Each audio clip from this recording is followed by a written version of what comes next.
put away. You love to eat.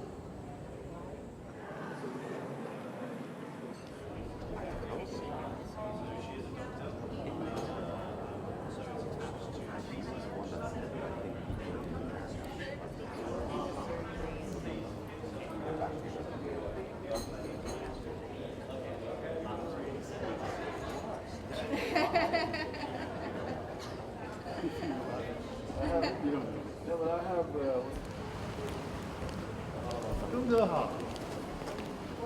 哎呦，张博，哎，你看这。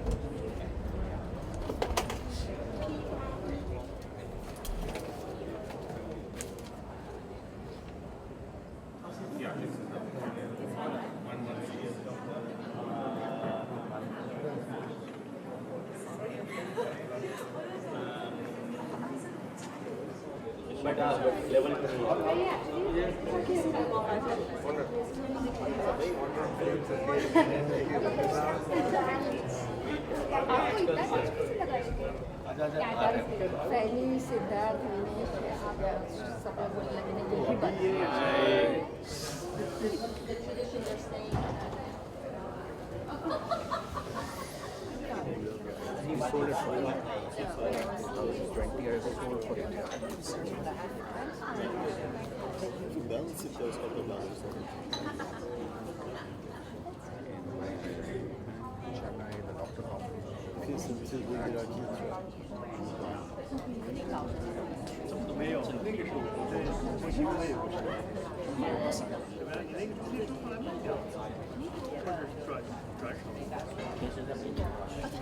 Look afterwards. Would you like chocolate? No, it's mint.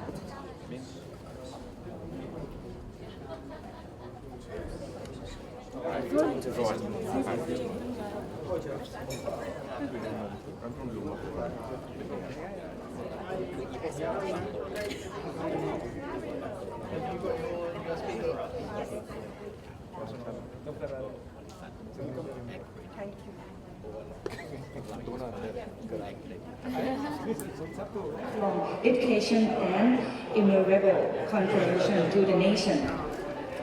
May we also kindly remind our guests to switch your mobile phone to silent mode, please. Stand up, please.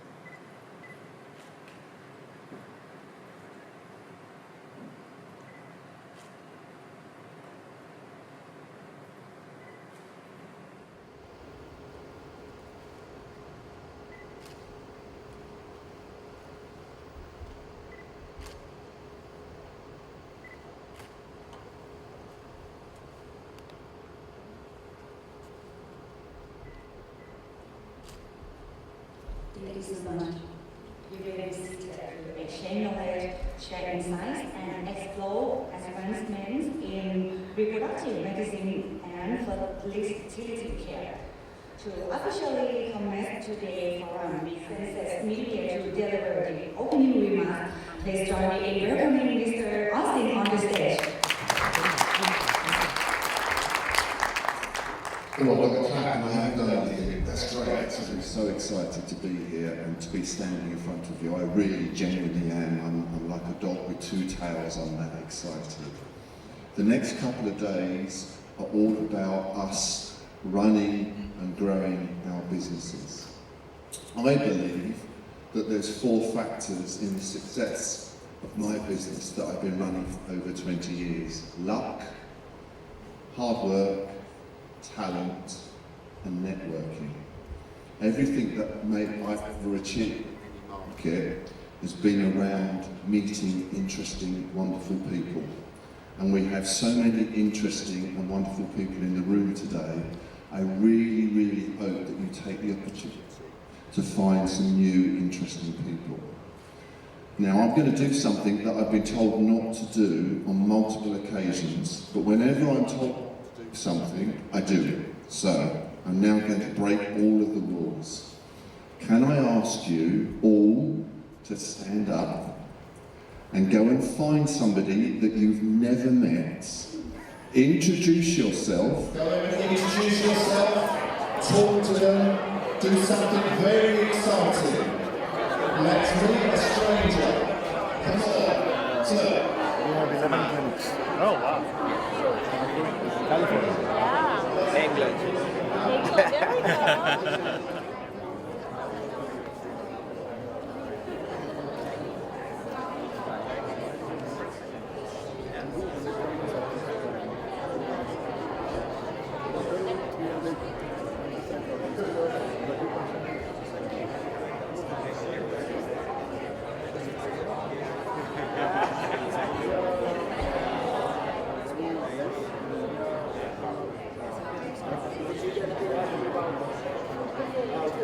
Okay, thank you. You did a great job there. Well done. Thank you. Sorry to interrupt your networking. Global community now. I genuinely believe that the market that you guys are in is going to explode, and you all need to have a global footprint. And today is about the start of creating that global network for you all. And I hope at the end of the next 2 days, after we've had our fabulous speakers, incredible content, and the opportunity to network with each other, we can go away and think, wow, this is what we wanted. I might force you to do that at another point, I warn you now. Have a great 2 days and have a wonderful, wonderful time. Thank you very much.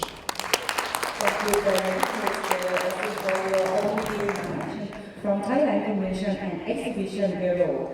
Our government, under the Office of Prime Minister, will support our event in Thailand. Ranked 6th best healthcare in the world, excellence has been at the core of Thai medical communities. Hi, I am Professor Emeritus Somsing Pautsawan, representing conventions in Thailand's medical community. Here to show you, Thailand is the right choice for your next conventions. While the pandemic put most nations' healthcare capacities to the test, it also highlighted the people's desire for good health and high-quality medical services. Thailand has been selected by WHO to showcase the model of health management, and Johns Hopkins University ranked Thailand 5th in the world and 1st in Asia on the 2021 Global Health Security Index. As gateway to Southeast Asia, Thailand is materializing our ambition to become the world's leading medical tourism destination by supporting healthcare professionals, researchers, and service providers to innovate and deliver excellent medications and pleasurable experiences while staying in Thailand. There are more than 100 healthcare-related associations and societies in Thailand. Most of them actively advocate for the development and sustainability of their communities on the international stage. With myriad of experts in medical industry, trusted support network, and your convention partners at Thailand Convention and Exhibition Bureau, Thailand is equipped to be your platform for ideas, conversations, knowledge exchange, and inspiring legacies. Many medical conferences and conventions hosted in Thailand always strike the note. My fellow doctors and healthcare professionals have been looking forward to the next events here. You will be connecting with local medical communities and leaving behind the legacy which will last for good. Come, join us to innovate, evolve, and inspire the next generation together in Thailand. Unconventional Thailand. Dr. Pastamana Head of the Conference Committee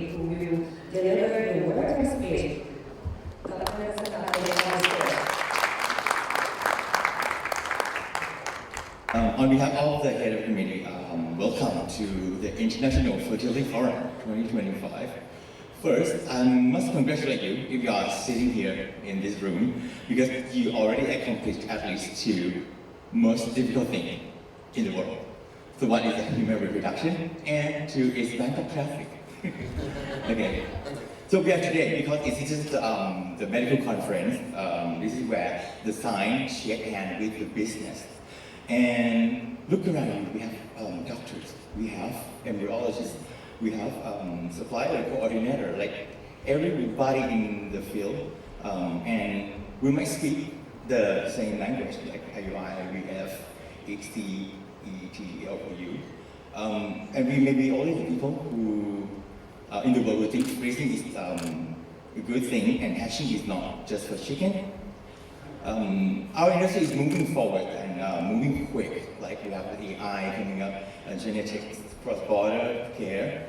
So it takes a smart person to understand the science of creating life, but it takes a genius to understand the business side of it. And so my advice to you for these 2 days is just to networking.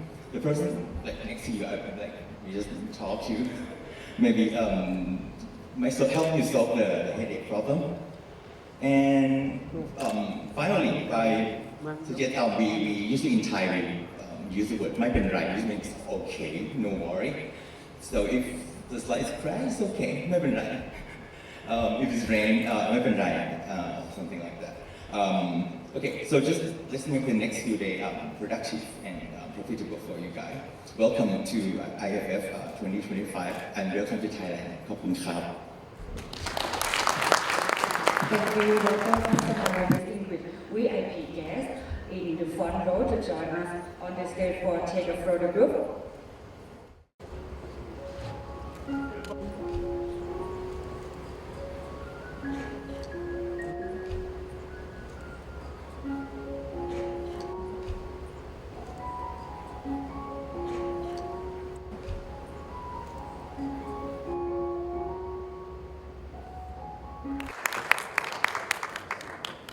My name is Dr. Russell Folk. I'm a physician.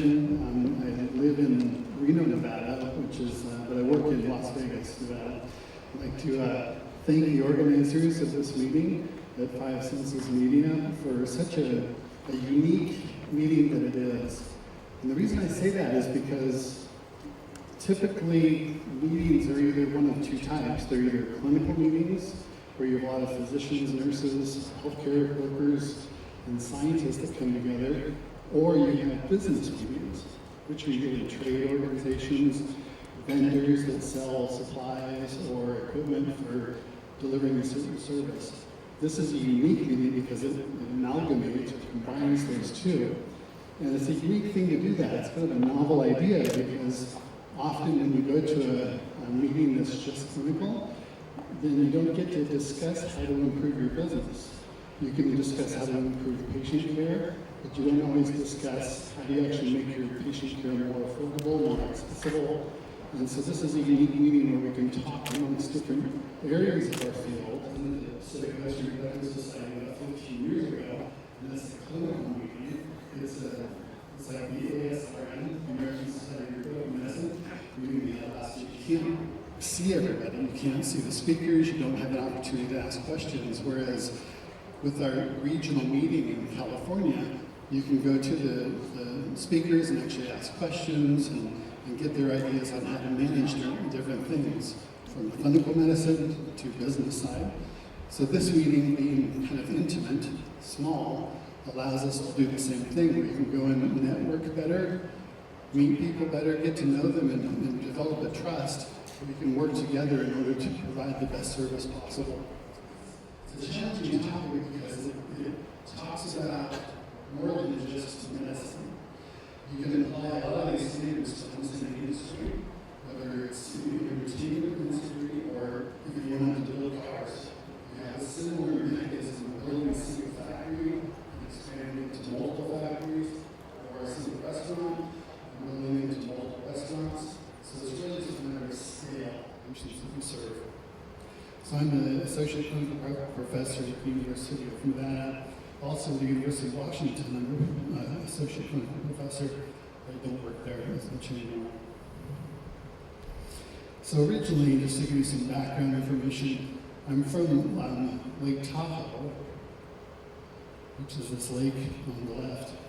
For those of you that don't know where that is, it's on the bend of California.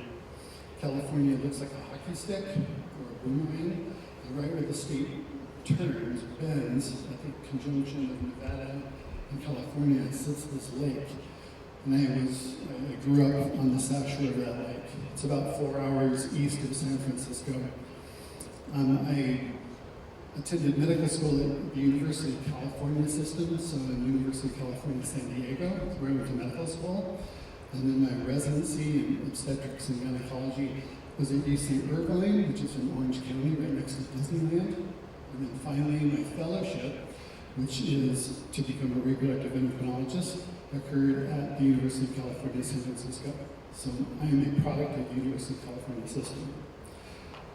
I lived in South Korea for 2 years when I was doing a Peace Corps type mission. And then I've also lived in many of the European nations like Germany, Denmark, Sweden as a foreign exchange student. And I've lived in all the 7 Western United States. So I love to travel, I love to learn new cultures. One of my majors in college was in Asian studies, in addition to science, zoology, mountains in the Sierra Nevada range. The Rocky Mountains go from Oregon to Arizona, and the Sierra Nevada goes from Oregon, California, Nevada to Las Vegas. Between those 2 mountain ranges is what's called the internet. In the last 10 years, I've focused on one of the more complex areas of our field, and that's in third-party reproduction. So for those of you that don't know what third-party reproduction is, it's where you bring a third party into the development of your treatment. So just basic biology for those that aren't in clinical medicine, in order to make a baby, you need 3 things. You need a healthy egg, a healthy sperm, and a healthy uterus. Third-party reproduction is when you don't have those 3 things, you bring a third party to help you. So if you have a same-sex male couple that want to have a child, there's a female couple that does not have sperm. You bring a sperm donor into it. So third-party reproduction is basically helping people in the receiving of one of those 3 locations. So we're working in this agreement of that, which is right next to Lake Tahoe, Boise, Idaho. The reason for that is because patients did not have any care in that state. They would have to drive 7 hours to see me down in Reno. So instead of making them all drive to see me, I built a center in Boise, which is about where the IA is in Idaho, and then they could have care delivered near their homes. After that, another 10 years or so, my children started going to college in Utah, which is in this it's called the I-15 corridor. And I was thinking, why am I working in Idaho when my children are all 7 hours away from me? So I opened up the Utah Fertility Center in Utah County, and it has grown into 6 clinics where we have 3 individual labs and about 220 staff members. And then finally, in the last 8 years, since 2018, I started working in Las Vegas, and I'll explain why that's the case in just a moment. But we have 1 clinic there and 1 IVF lab and about 52 staff members. And each is a Waikiki and 1 is Burlington. And the purpose of that is to help patients in Japan receive care that they cannot receive in Japan. So we provide egg donors and gestation carriers, and the Japanese do not want to travel to the mainland of the United States. It's too far to travel. Plus, they love to shop at Waikiki. So we opened a clinic there where we can treat or provide some of our treatments 6 or 7 years, but I became so busy doing other clinics that we closed that. But it did teach me a lot about developing an egg donor program and gestational carrier services or surrogacy services. When we built the clinic in Utah, this is where it's located. It's on the base of this beautiful mountain called Timpanogos. But we built that and expanded it all through the Intermountain area to become one of the largest IVF programs in the entire United States. Las Vegas is a city that is known throughout the world as a destination for entertainment. The advantage we had in Utah is that we have a lot of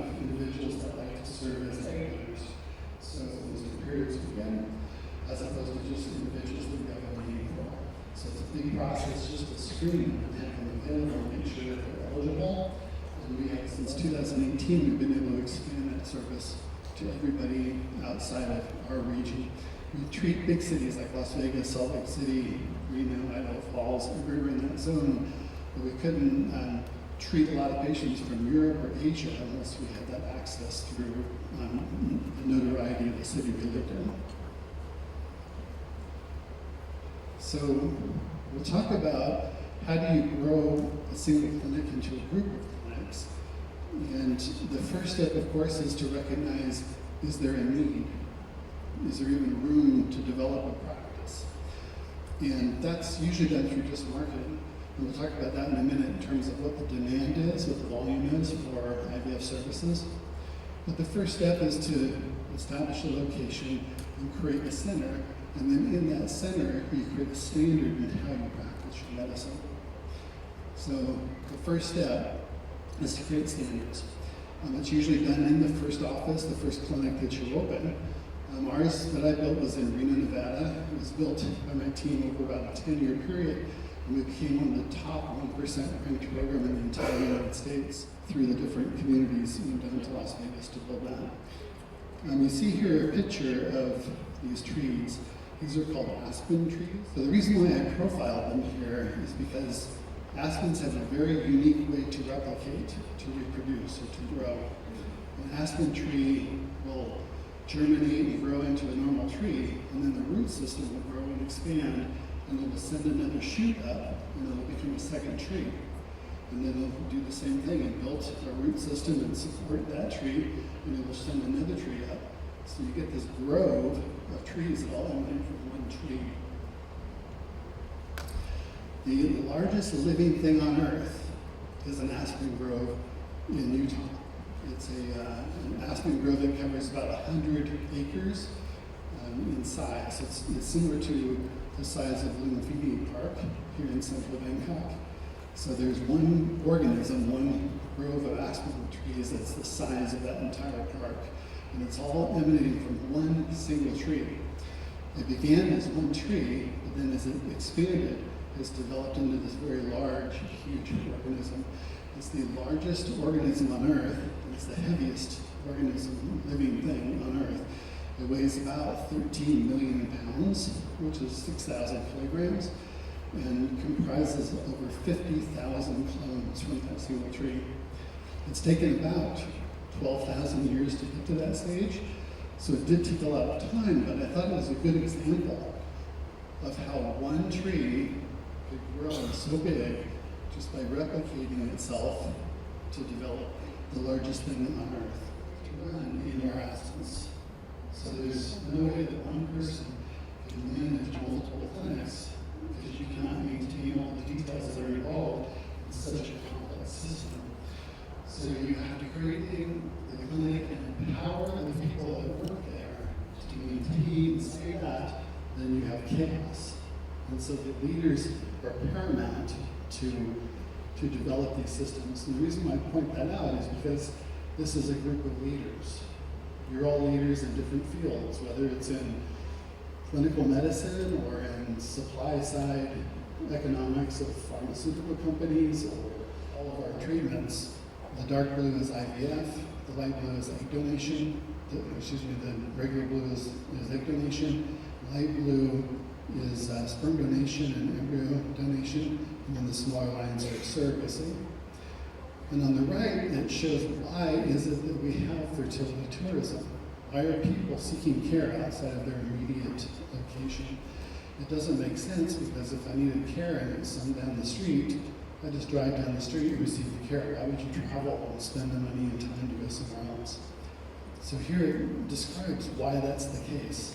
Is it because of innovation, merger activities, impact regulations, service expansion, geographical expansion? The biggest reason is regulations. As we talked about earlier, in Bangkok, gestational carriers are not allowed yet, or it varies depending on the year. And in many areas of the country, in the world, there are countries that don't allow certain services to be rendered.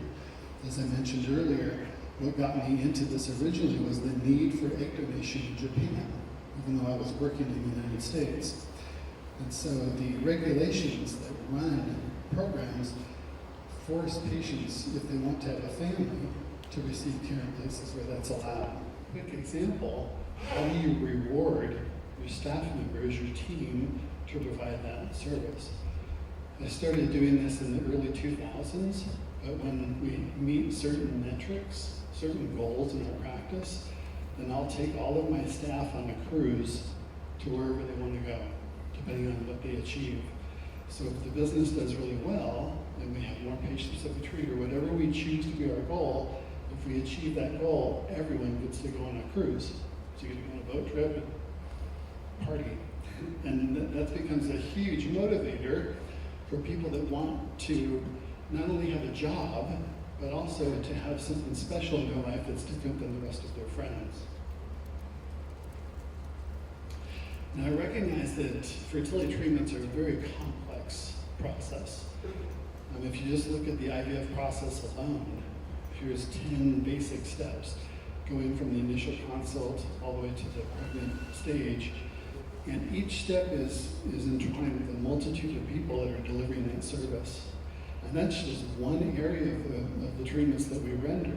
We also have a different group of fertility drugs or inseminations that are done, or egg donation, or embryo cryopreservation, egg or sperm donation, gestational care. So it's a very complex machine with lots of moving parts. And what's interesting about the process when you dissect it, you break it apart, is it's different in different situations, more on the science side. But you also have all the members of the clinic itself, the reproductive center, which includes physicians, nurses, the embryology team, the administration that's responsible for organization of your and the running of your practice, the third-party reproduction team, which is an entity unto itself. Then you also have individuals outside of your clinic, so it could be psychologists or attorneys that are experienced in international law, or agencies that provide gestational carriers for you. So it's literally mixing all those eggs into one carton and making it work together. So what is the objective? The easiest way to define how it happens is you develop a mission statement, a vision, a goal, strategies, and tactics. So you come up with what your mission is. The mission statement is basically what's the purpose of your business. What is it that you want to do, and who do you do it for? So for those of you that are familiar with coffee, Starbucks is a very big company in the United States, and their mission statement is to serve coffee globally. Seems very simple, but you think, what does that mean? Well, coffee can be served anywhere, even here. It's outside on the counter. So what distinguishes them here from here? Well, what distinguishes them is their goal is to deliver it globally, to have an entity that's reliably sourced for anybody, anywhere that wants that product. The vision that they have is why they do what they do. So it's not what they do, but why they do it, what drives them, and then what they want to become. So they look at their 5-year goal, their 10-year goal, and say, where do we want to be in a year, 3 years, 5 years, 10 years from now? Their vision statement is to be the premier purveyor of coffee while maintaining their principles. So again, you think about, what does that mean? Well, they don't want to just provide coffee. You can go and buy coffee from any source, whether it's Africa, Latin America, and then bring it to wherever you want to sell it and sell it cheap. But they want to be principle-based. So they want to make sure that the people who pick the coffee, people that test the coffee, are treated fairly, they're paid fairly, and they're respected in the fields that they have. So they're not just developing coffee, they're being a responsible citizen in the world, which is something you'd never think of for a coffee company. It's just a drink. You wouldn't think it'd be important, but for them, it's important. And so it shows throughout all of their functions in terms of how their employees behave, in terms of how their leaders lead, and in terms of what their customer satisfaction is. So to do that, you create major pillars. The pillars could be focused around patient care in the clinical world, or IVF success rates, or growth, or opportunity, profitability, whatever you choose to be your priority. And then each of your pillars should have a goal. How do we achieve those goals? If patient care is important, we want happy patients. How do we define that? Well, we want to make sure we get a customer survey that tells us if they're content, if they receive what they expected. Or if it's the most cycles in the city or the country, or whatever your goal is, develop a situation where you have a means by which you can achieve that. And then each goal should have 2 or 3 strategies that are made to make that happen. If your goal is to have happy patients, then make the scheduling for their appointments easier. Or if there's concerns about communication with your staff, make sure that your staff knows how to communicate with those patients so they receive the answer that they want. And then each strategy should have a tactic. A tactic is basically just a granular operational practice or habit that allows you to achieve the goal that you want. So for example, if you want to have scheduling easier, then create an electronic medical record system or a triage system that makes it easier for patients to get what they want, as opposed to doing everything on paper or doing everything individually. So it's a very well thought out process that you're always thinking about. As I walk through my offices, I'm always looking at the walls, making sure there's no papers on the carpet, that the rooms are clean, that the pictures are all hung perfectly. You're always thinking of the goal and your presentation of what you want to give your patients. So for example, at the Nevada Fertility Center, our mission statement is to help every patient achieve pregnancy in a setting filled with compassion, dignity, and joy. Now, it seems pretty obvious, it's pretty self-explanatory, but recognize that it's not to achieve pregnancy in everybody. There are limits to biology. You can't help a patient who's 65 years old who wants to have a baby might come in, and if she's not willing to use an egg donor, then the chance of achieving her goal is 0, pretty much, except for a miracle. So we always put this second part, which is we will do our very best to achieve pregnancy. That's our #1 goal. But recognizing that we may not be able to achieve that, we want the experience at least to be filled with compassion, dignity, respect, and joy. So they have a pleasant experience. And then our vision is to become the premier fertility center that everyone refers to for success and enlightenment. For you have a goal to be the biggest clinic in the world, but if you don't have a goal to be the best clinic, then you have to define what the biggest versus best means. So you clarify what type of medical practice or business that you want. What is it that you want to create? Then you research successful organizations similar to your own or outside your own, but they give you ideas on methods that work in other industries. So when I was building these clinics, I would always look to the computer industry or the service industry, and an industry that I really appreciate because I'm a father of 5 children is Disneyland. Disneyland is an amusement park, but everyone loves to go there. It's considered the happiest place on earth. So we like to go to Disneyland because they make you feel good when you go there. It's not because of the rides. You can go on rides anywhere, but there's a culture in that park that allows you to feel better and forget the worries that you have of life otherwise. Once you create that vision or that type of world that you want to live in, you then hire people around you that share that same mindset. So it's very difficult to say, yeah, we want to be the nicest people in our business, but then you have people that you work with that aren't very nice. So you have to share, find people that share that same thought process around you, and then continually strive to maintain that culture. So this is one of the more challenging things over time. Things drift. And so you need to always be aware, are we fulfilling our mission and on target to reach the vision that we had originally? The mindset that you have determines your future. And I divided this into 2 types of mindsets. But if you think about anybody you know, you can almost divide who's in which mindset. There's something called the scarcity mindset and the abundance mindset. So scarcity mindset individuals are those that think of limitations of every situation, whereas an abundance mindset think of opportunities. How do I improve upon what I see in this world? Scarcity mindset, you spend energy on what is lacking. You always hear about people complain a lot, or I can't go there because the traffic is bad, and I don't want to go to Bangkok because the traffic is bad. Or you can say, I want to see what's possible. The traffic is bad. It allows me to see things better because I move slower. So you change the mindset and it changes the thought process that you have.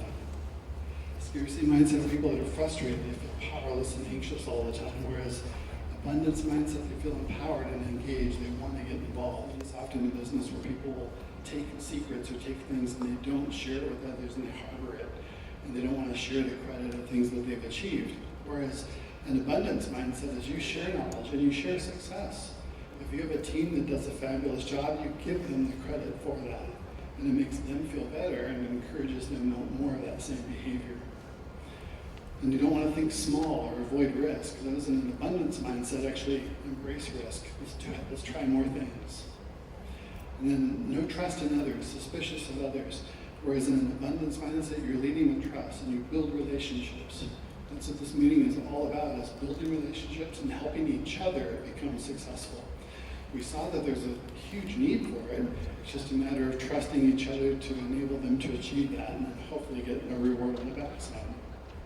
And then personally, a negative mindset is where your self-worth is achieved by comparing with others.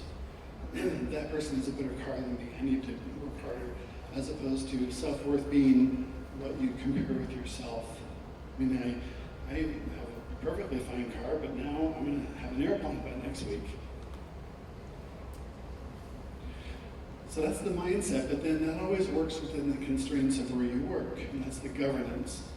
Who makes the decisions of where you are? So you can have the most ambitious goals in the world, but if you work in a group in, let's say, an academic center, it's the dean that determines a lot of where the money is spent and who gets hired and who doesn't. So you have to work within the confines of the governance that's in your program. So private practice, while it has a lot more risk, it also has a lot more control over that governance because you can choose where you invest your time and money. Same with management service organizations. In the United States, there's a big push in the last 3 to 5 years into private equity, which is where investors come in, pay money to help you build, but then they get a say into how you control your business. And this is important because that can totally change the whole trajectory or vision what you're going to have. We were part of the Integramed network up until 5 years ago when COVID put them out of business. But Integramed in the United States was the largest delivery of fertility services in the entire country. It provided about 1/3 of every IVF cycle in the country. And they went out of business in 2020, and the reason they went out of business is because they chose to invest in egg freezing without consulting any of their doctors, and they actually started competing with their own doctors in the network. So that when COVID occurred, it totally destroyed their business model. So that was an idea where the physicians in the community weren't involved in the decision making. They made a choice in it, and it destroyed that huge organization. And so that shows you where the governance of a certain organization can dictate where your vision is going to be. So you create an organizational chart. You say, well, who does make the decision? If I'm a new employee, I work as a medical assistant, and I have a problem, how do I fix that? Well, I'm going to the director, because there's not enough time in the day for the director to fix all those problems. So you have to have a team that shares your mindset, knows how you will make a decision so that they can make that same decision. And then once you create that, you have to maintain those standards. So when you're growing from a single clinic to a group, you first build the practice, you have the clinic with the right team to execute your mission, but then the next step is to maintain those standards across all clinics and team members. How do you do that? Well, you can teach people, but often things change over time and people forget and people interject and put their own information in there. So you have to write down your standard operating procedures and policies. everything should be in a book form that anybody can reflect upon. It tells you exactly how to make that system work. Once you have those policies in place, then you have to have a system by which you maintain them, you comply with them. That's compliance, and then you change them as needed. I didn't mention, but one of the first things I ran into when I was doing third-party reproduction in Japan was after, it was kind of an amusing point, we helped a woman have a baby and learned after she delivered that she was the oldest Japanese woman to ever deliver a baby. She was 55 years old at the time. And we look back at how did that happen? Where did she sneak through our clinics? Our policy was 50 years old was the cutoff. Well, she had told us she was 45 years old, and so we have to get pregnant. She delivered, and when she delivered, they found out she was really 55 years old. And I was famous in Japan for a day because they were using my name all over Japan, and the Tokyo Broadcasting Company called me, we did interviews.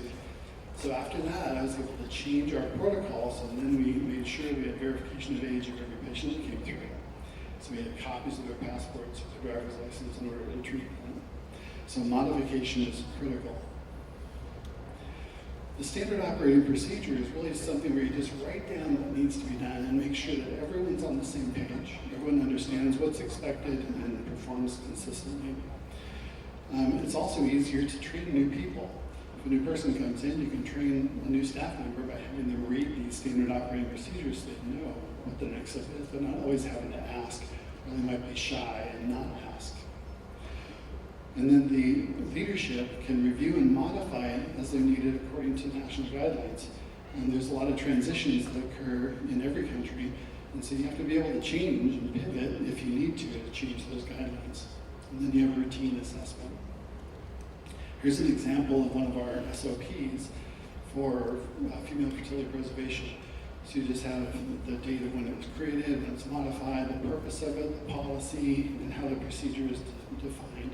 So anybody can look and see, okay, this is how we treat a patient who comes in and wants to freeze her eggs. Then the second part is compliance. You want to make sure that everyone follows the rules. So it's like, I always think it's like parenting. For those of you that have children, you have to have rules, but then you have to comply with the rules. Otherwise, you're not a very effective parent. If children just do whatever they want, then you're not going to have a very good way to train them as they live in society.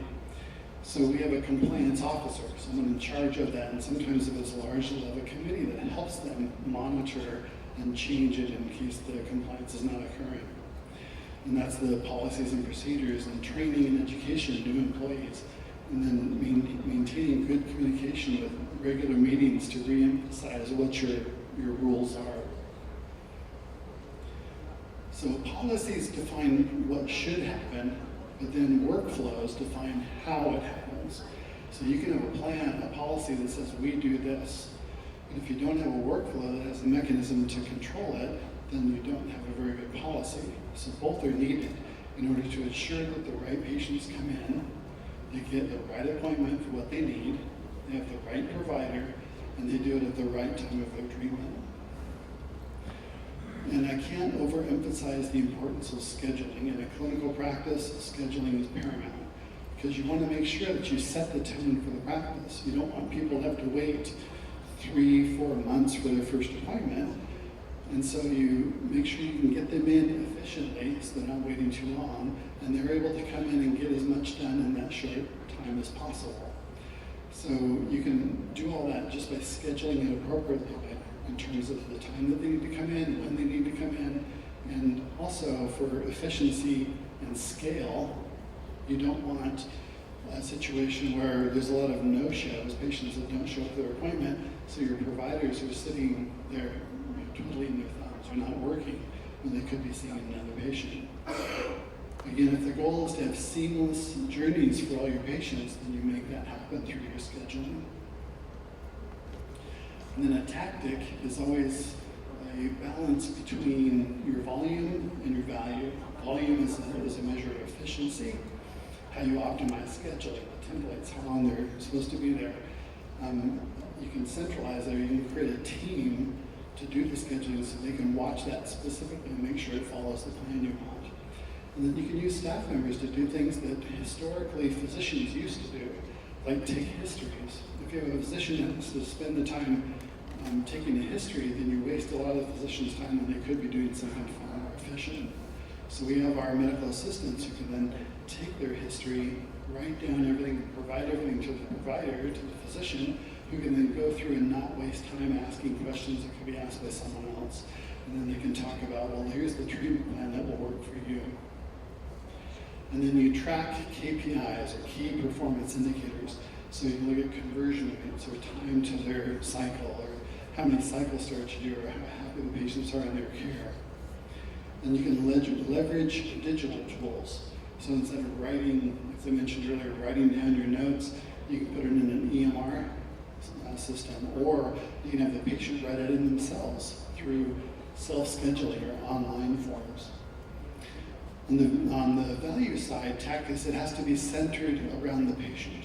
So if you protect the time that the provider, the physician, spends with the patient, you're going to help them, the patient, have a perception that they're getting the care that they want. If the provider is busy and they only have 5 minutes to talk with a patient who just had a miscarriage, she is not going to be very happy when she gets cut off in the middle of her crying or her emotional outbursts of why she's upset. So you program that into your scheduling so it works out well. And then handoffs, we're very big into what are called warm handoffs, where you don't just give a paper to the patient and say, okay, go check out in the checkout desk. We actually have a person walk them to the front and introduce them to the person checking out so the patient knows where they're supposed to be. They don't get lost in the clinic. And you're always training staff on compassionate communication. That is so important. The patient has to be the whole reason why you do what you do. So achieving excellence, there's a saying that says uncontrolled variation is the enemy of quality. So consistency is key. You have to be consistent. If you have variations, then you're going to get confusion amongst your team and amongst the patients. So data drives that consistency, and that's what you're trying to achieve, is consistency in how patients are treated and how all services are rendered. So tips for finding the right focus: define the patient experience that you want to give. Put yourself in the patient's shoes. See what, if you walked into a situation, how do you want to feel when you're there? As opposed to us paternalistically telling them what they should do, you can actually say, no, this is the way it should, this is how I want to feel when I come through this organization. Similar to what I mentioned with Disneyland. It's the feeling that you have when you're there as opposed to the actual rides that you're on. And then you have to nurture your staff so that they have the same vision and they produce the same effect on your patients. Then mistakes to avoid: like I mentioned, fertility networks can make bad practice decisions, like I mentioned with IntegraMed. Micromanagement is the opposite, where you have leaders that actually make decisions for the staff members. If that happens and the staff member does not feel empowered to run the clinic like they feel they should, the clinical care will eventually be affected if you do not maintain all of these components of it. If it's all about the money, patients acutely are aware of that. If they feel like money is the first question that they're asked, and that's what they think is important to you. Whereas if it's their satisfaction that you ask about, then they're going to think that they care more about you. So it all has to do with standardization and compliance across all aspects of fertility treatments that we do. We run a very big egg donor program, and I won't go through the details. It's one of the largest screen donor registries in the United States. But what we have is a very complex donor screening process, which, as you can see here, takes approximately 6 to 8 hours for the donor to complete that information, and 6 weeks for us to complete it all as well. But it's all well-defined, so every donor and every staff member knows how to create that and make it happen. So the ultimate goal is to have the happiest place on earth. This is like the happiest place on earth. We have Mickey Mouse as an embryo. And I want to thank you all for allowing me to speak here, and let me know if you have any questions. You're 5 years into the process. Do you go back to your vision and change it, or change your tactics? So yes, I get it at the start. How do you progress that going forward? It's a good question. The way we do it is we actually write our mission on the wall of our office. So everywhere our staff sees what our mission is, so it's a continual reminder. And you can always modify it if it's something new, but usually you don't want to change it too much. You want to have consistency in your staff. And we put it there right there on the wall, vision and mission, so they look at it every day. And then if there's ever a point where a patient complains, we can point and say, hey, did we achieve that? And the staff members know. You know, they're like children who, you know, did something that the parents should not allow. Their conscience will tell them, yes, this is what we have to do. But you're always monitoring it, always looking for it, and always holding to that standard. You don't cheat and say, okay, because you're my daughter that works in our office, I'm going to be nicer to you than that person. You have to be consistent across the board.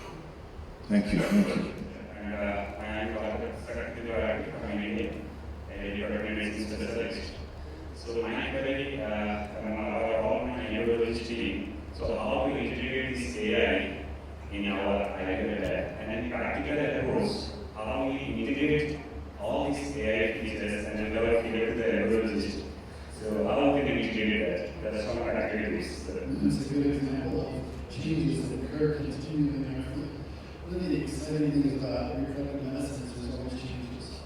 And it's happened over the last 34 years. We introduced 60, we introduced increasing, embryo-freezing, AI is the new thing. And it's challenging because AI is assessment. Well, let's only do it with, you know, a fourth of our patients that we know have good success rates otherwise.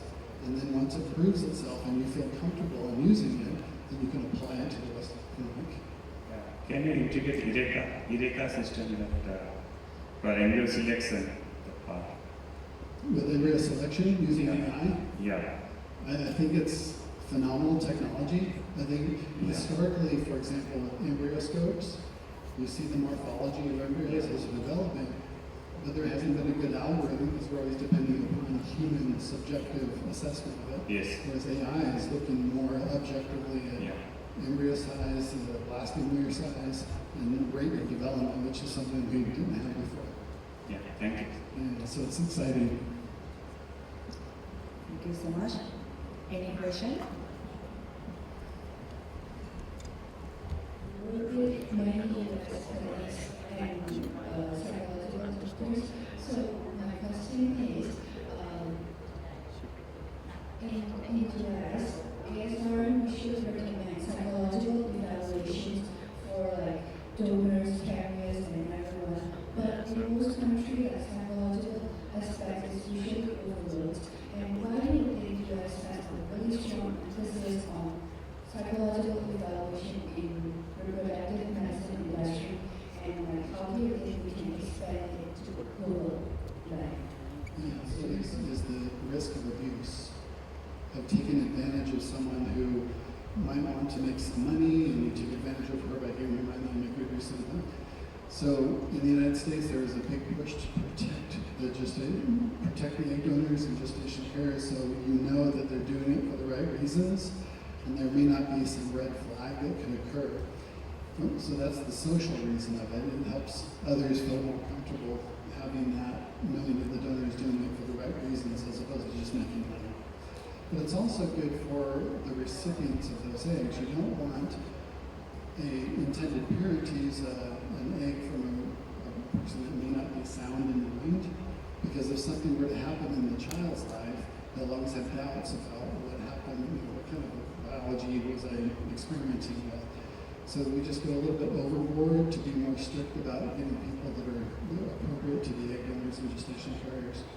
I don't know how it's going to generalize. I think it really is a society-based decision, whether, you know, there's some countries that will just allow anyone to be a gestation carrier or an egg donor. But I think it's good to be more protective of the vulnerable, and the vulnerable in that case are the egg donors and the gestation carriers, because they're performing a service and they're doing it out of the goodness of their heart, but you don't want to have them harmed in any way. So in such a scenario where you have multiple clinics, multiple physicians with different years of experience, do you propose uniform pricing for all procedures across the clinics of the same plan, or do you follow very pricing for the same procedure across multiple clinics across different states? Yeah, so the question is on pricing specifically? Yeah. Ideally, you want consistency, so we do try to keep it the same. The reason is because it's hard for our staff to remember where they're from and what's the price for that person versus that person. So if we have a consistent pricing model, then we're consistent across all platforms. What that means, though, is that some places we might lose money, and some places we might make more money, depending on what the reimbursement is of those two services. But yeah, I'm a big believer in consistency.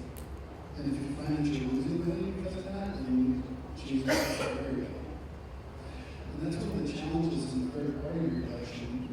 Between states, there's differences in laws and regulations, but also between countries. So what we do is we make sure that we maintain the highest standards of every country, so that in case that anyone wants to come to Canada, we have the right paperwork for that country, even though it's not necessarily the United States or in Germany or Sweden, because there's different rules and it takes an incredible amount of time and energy to keep track of it all. But it's easier to do it beforehand than to try to figure it out later. Thank you so much. Thank you so much for all question. My name is Neelam and I've been working with international services consulting. So one of the challenges that I have seen throughout the years is that in third-party reproductive services, the law changes in different countries are very much frequent. So I would like to know how to deal with law changes as far as services are concerned. Because there has been countries where it has been overnight law changes for gestation services. So how to deal with this? How do you deal with that? Yeah. And you recognize that change occurs everywhere, and it's challenging. Yeah, there's no way to get around that because we're a very diverse group of people. I think the best way to deal with it is to come to meetings like this. We can network and meet someone from our community and say, where's the new law there? Is there anything on the horizon that will change it? And how do we adapt to it? So that was one of the points I was trying to emphasize about flexibility. We have a system that won't need consistency, recognize that the weather will change it. So you have to ability to move around and change with it so that we can anticipate it. Sometimes you know there's a new law, for example, that started this year in the state of Colorado that has a whole new way of how you treat animals. You have to reveal who the donor is and almost make them talk to each other and make it a situation. That changes the whole dynamic of language. We have to adapt to it. So we now are making meetings for all of our different people and donors so that they're aware of potential parents might contact them in the future. And it does affect your business because if you screen all these donors, or you want to screen donors, then you have to spend more money to educate them and teach them. And now there's this new law in this one state that makes us behave differently than we were before. But that's the challenge. That's what needs to happen. Remember this thing. The negative scarcity mindset. I like the changes because it gives you an opportunity to make a better system in the future. It's challenging, but it's worth it in the end. Thank you. Thanks for everybody.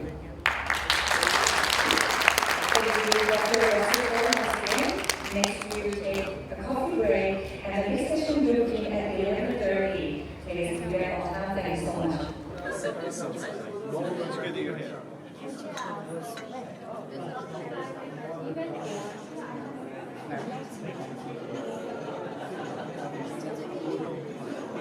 When I say IVF business, but I truly believe that with a very strong navigator of quality, with highest standards of ethics and safety, ultimately there is so much of investment which is coming in IVF space as a service.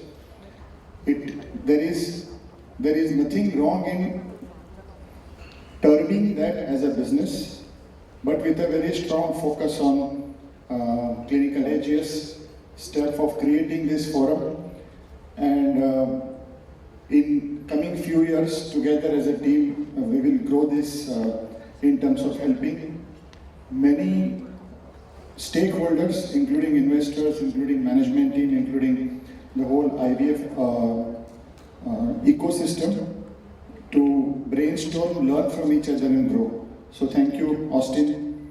Thank you, Ben. Thank you, the Five Sense Media and IFF committee.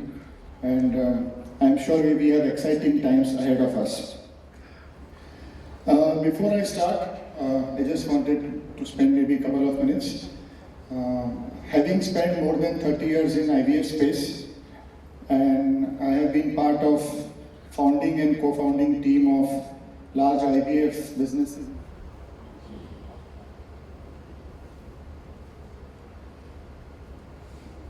Anybody who is following Twitter here, before Elon Musk owned Twitter, there is one very famous tweet of him which has been not noticed much, excepting people who are in fertility business.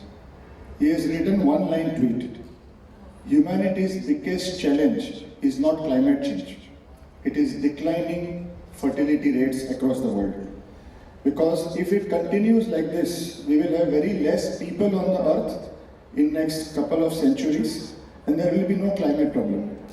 So this was Elon Musk very, I truly believe that it was very disruptive way he had explained that we focus the whole globe onto climate change, but the humanity's biggest challenge is we are living through the biggest demographic shift in human history.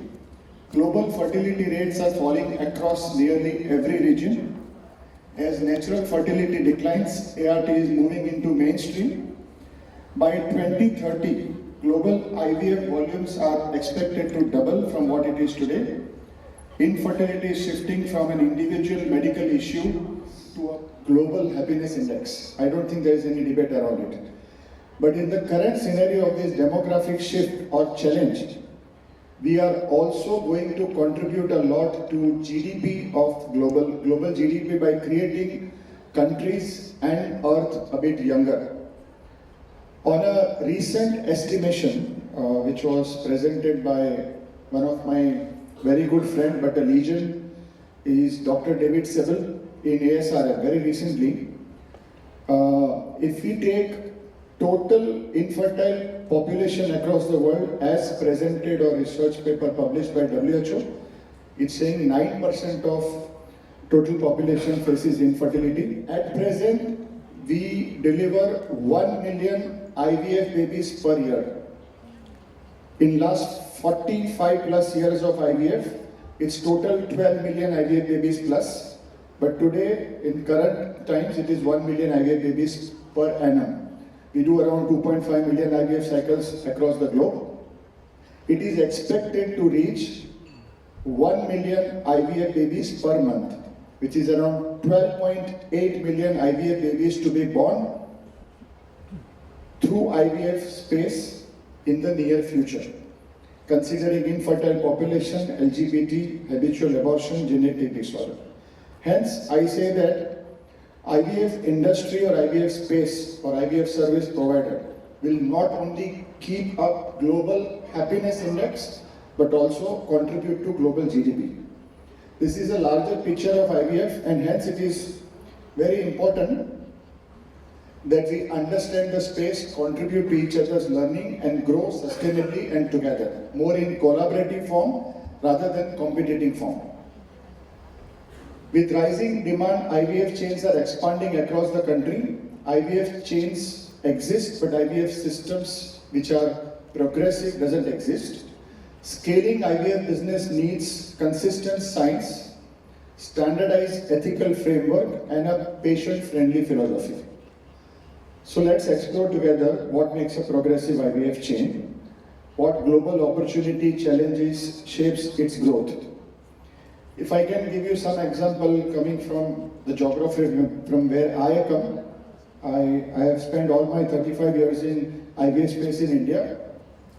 We are the highest populated country, I think everybody knows. We have the highest young population in the world, higher than China. We have one of the highest urge of parenthood across the world, and that makes India a very sweet spot for growing IVF business in the coming decade. But the way the landscape has changed, we had the first IVF organized chain owned by invested by a private equity was in 2011. I was co-founder of that chain. In 10 years, from zero, it has increased the share of organized chains which are invested, owned by private equity. It has increased to 35%. This year, it is expected to reach 40%. In next 5 years, largely the Indian market will be majority of cycles will be into organized chain, which are not only invested but owned by private equity ecosystem. So that's the speed by which the landscape of IVF is changing. It is becoming more of group, it is becoming larger chains, it is becoming consolidation. Consolidation is a word which is becoming normal, and largely it is owned by private equity. I have seen this recently in last 5 years happening in Europe with EVRMA consolidating, Future Life consolidating, and there are many other coming which are all owned, backed by global investment. I always see that global investment coming in IVF space because of its sunrise sector, because of huge growth which is yet to come, and that's a blessing because it brings a lot of empowerment in investing in quality. First and foremost, what is important is that to properly define when we say IVF business. We are not in business of cycles, egg retrieval, embryo transfer, patient acquisitions, transfers, or stimulation. The core of business is to deliver a healthy baby in hand. For across the world, anybody who comes to IVF clinic, the ultimate dream is to deliver healthy baby in hand. And hence, remembering this core, if we scale the business and the structure, it will be sustainable, progressive, and to the core ethos of what it is required. Anybody who comes in IVF clinic does not want to listen largely unto what is going to be the cost. Of course, everybody is interested, but largely everybody wants a safe, healthy IVF baby in their hand. I know regulations are different in different countries, but take for an example, in India we talk a lot about how many cycles you do, how many stimulations you do, how many transfers you do. Ultimately, we also talk about clinical outcomes, but it stops while we talk about beta-HCG report. If you ask any patient, they definitely would be happy to see a positive beta-HCG report, but 10% of the beta-HCG report does not convert it into clinical pregnancy. And after 3 months, first trimester miscarriage, sometimes it goes up to 20%. So for patient, it's not about anything else, but what is live birth rate, which is the core focus of IVF business. We are in business of delivering a healthy baby in hand, safely, ethically, consistently. When IVF business defines the core as doing cycles, volume becomes the focus, outcome vary, cost will be inconsistent, trust will get weakened. But when we talk about delivering healthy babies, system becomes more outcome oriented, lab standardized, everybody's all stakeholder aligns, patient management become proactive, reputation compounds, and business become more predictable and scalable. The core you choose is the business you build. Around this definition of what space we are in, what we are expected to deliver, a strong core is the nucleus of IVF chain, but everything else must be built around through 4 pillars. Now, this is not ChatGPT, this is not Google search, this is pure experience through which at least I have gone through the cycles of learning, failing, seeing the challenges, change of dynamics, change of market scenarios. And this is what I think builds a very strong progressive IVF business going forward, is that first and foremost, without any doubt, we need a very strong clinical structure which is aligned to the core of delivering healthy baby. Maybe different geographies have different challenges, but one of the biggest challenges I have seen, at least talking to all my friends in India and across the world, as IVF business keeps scaling, patient acquisition, consistent patient acquisition at an optimized cost is definitely becoming a challenge. Patient management structure, again I will be very honest, I have not seen many IVF chains in India globally who are focusing on patient management structure. It is largely ignored to an extent, and of course the support team, which is the nervous system of bringing all the team together. IVF cannot scale on science alone, and here I am not being judgmental about any one pillar, but science is the core, but it cannot be sustained only on science. Without naming, I can give you plenty of examples. I went in one of the Japanese clinic few years before. It's one clinic with phenomenal science, but had never scaled outside one clinic success. I have seen many clinics in Europe, I have seen many in India who are amazing clinics, which is a very strong science, but it could not scale into more number of clinics, could not serve more patients. It's because the core remains only towards science. Though it is the nucleus, but the core wins trust, but other pillars will sustain growth, which is the heart of any IVF business, is the embryology lab and the clinical team. As I say that there are multiple engines which scale, progresses, grows IVF business. Of course, the front engine is the clinical team, and hence the infrastructure and team is very crucial. The clinical structure, which defines the core of clinical ecosystem, of course, the most crucial, the heart of business is a consultant, which is IVF specialist, embryologist, nurses, psychological counselors, psychologist, andrologist, and endocrinologist. Here, when we say two psychologists, counselors, and counselor, these are patient counselors, which are one-point contact for every patient in terms of including any need they have, any talent development framework for clinical ecosystem. I'm sure it is difficult everywhere. It is becoming more and more difficult in the geography from where I come, is to find a good embryologist. We don't have too many universities, we don't have too many schools for embryology. Hence, recruitment of talent in clinical team is crucial. It is difficult, and hence it is very important to have our own training academy. So recruitment, attracts and select right talent, aligning the team with the core vision and mission of organization, having a inbuilt training academy, which is very important, especially for lab team, to keep our own bench strength going, because we will not be able to have too many lateral embryologists to be recruited every time. The importance of it has in developing a business. We all know that we are in business of creating life, and we create life in embryology lab. And hence, when we put the foundation of any new clinic or any organization, it's very crucial and it is very important to focus on the heart of IVF business, because this cannot be changed too much after the clinic starts functioning normally.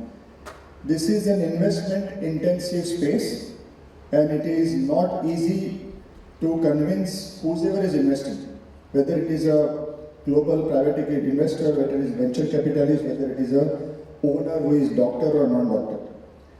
And it changes dynamically the investment of the whole project.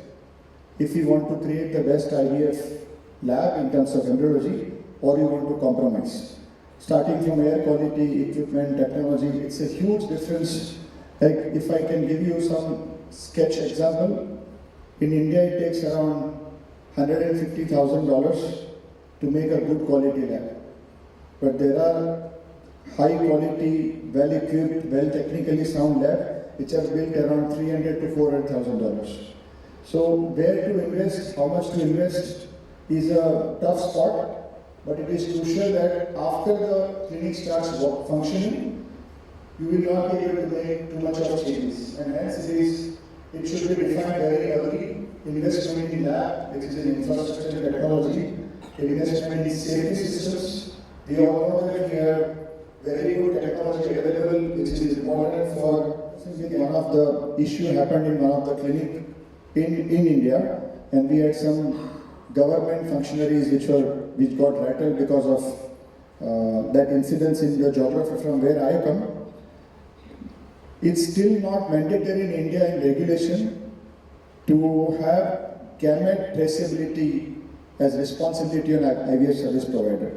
So we all possibly think that we have RFID-led technology in the lab because we want to avoid any measure of gamete mixing. That's of course very crucial, but when you use technology, it also gives a full gamete traceability to the patient and also to the authorities. Like it's only a matter of time that this will become compulsory. Like in many countries, take example of UK, gamete traceability is compulsory, whereas in India it is still not there. But whether authorities ask or don't ask, it is something which is very crucial to ensure that we have gamete traceability led by technology. If labs are inconsistent, outcomes are inconsistent. If outcomes are inconsistent, business cannot scale, or I would say business also is inconsistent. So it's an investment intensive, but it is very, very important to take the first step right in scaling in IVF business. Clinical governance framework, the backbone of scalable, trustworthy IVF chain. A strong governance framework allows an IVF business to scale without compromising outcome. One standard care, one SOP which is adhered to in all your labs and clinic. It is easy to create a paper trail on SOPs. It is very tough to execute SOP in real time, in real work. And hence we require a very the company's overall strategy. This is most exciting part which I have learned through my life with ups and downs, with challenges, with some winning strategy, with some failures which we have learned. And I have seen this debate not only in India, across the world. Which is the best way to acquire patient? Is it B2B, B2C or word of mouth? If you could invest only in one, what is the best? There is never an end to this debate. And few years before, during COVID time, I was enrolled in a business management program by National University of Singapore. It was organized or I would say supported by Ferring. And that program had leaders from across the world. It was the first batch where I enrolled myself. And the maximum debate in that 26 virtual sessions of 1.5 hours, maybe 2 hours, I don't remember, was on what is the right way of acquiring patient. So maybe let's go through some of the experience I can reveal. B2B marketing, the power of gynecologists. The best way to acquire a patient or to get a patient in IVF clinic, the most natural way and the most qualified patient is B2B. Because a gynecologist has treated the patient and they would only send patient who they cannot treat or who needs IVF. This is the most natural, progressive way of having IVF patients who need IVF in your clinic. So there is no way to not focus on this. And hence, again, I can give you some of the examples of global IVF chains, whether in US, whether in Europe, who have consistently focused on developing a very strong B2B referral network. The philosophy is it is natural and it will keep growing because infertile patients ideally should not walk into IVF clinics directly because they may not need IVF. And hence, if we keep acquiring only on B2C strategy, we will get too many patients at a very high cost into the clinic and they will not need IVF. Hence, there are two ways to address it. Either you don't assess patients who need IVF or not because you have acquired with a lot of hard work and investment, you suggest IVF. Or if you are adhering to a high standards of ethics, at least 50% of patients acquired from B2C ecosystem will not need IVF. Sustainable network. Because you are going and meeting gynecologist and then gynec will refer patient to you immediately, you cannot have a core which is not strong. Because when you talk and present and claim high clinical outcome, immediately you have to demonstrate it. And because the gynec and the relationship between IVF clinic and gynec is an ongoing relationship. And it's a very long cycle of growing trust. We need skilled and dedicated field force, high transparency in communication discipline, and system-wide synergy. Why I'm saying is that many IVF groups, chains, clinics claims lot of things on B2C ecosystem. But when a patient comes and goes, there are many claims which are not what it is exactly claimed. But the patient would not understand this, but a doctor understands this very well. And hence it is very based direct patient demand. B2C drives awareness, intention, trust before patient reaches an IVF clinic. 80 to 90% of fertility patients begins their journey of search through online digital ecosystem. Hence, the digital presence meets the patient long before you actually meet because of the content. The first impression of an IVF brand is shaped by being created as such. Why B2C is hard battle in IVF? It is high competition in digital space. Everybody is there in some form with some investment. IVF keywords are becoming very expensive. Patient compares 3, 4, 5 centers together. They will call all the call centers and they will do window shopping, which is at least reality in India. Journey is very long, 30 to 90 days before they come into the clinic. Medical content need accuracy and consistency. Patient drop off without emotional reassurance. Hence it is very potential engine, but it is a very complex engine to solve.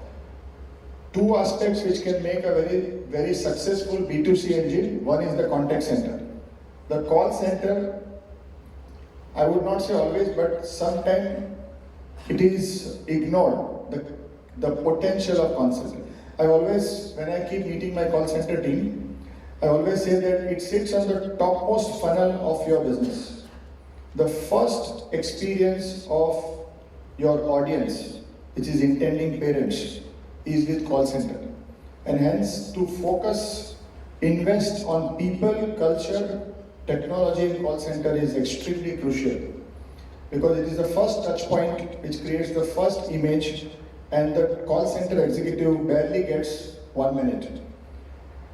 The contact center is where B2C success is truly decided. It converts leads, shapes trust, guides patient, protects every rupee, which is every dollar which is spent on marketing. Strong first call handling, fast response on WhatsApp, empathetic, scientific counseling, structured and timely follow-up.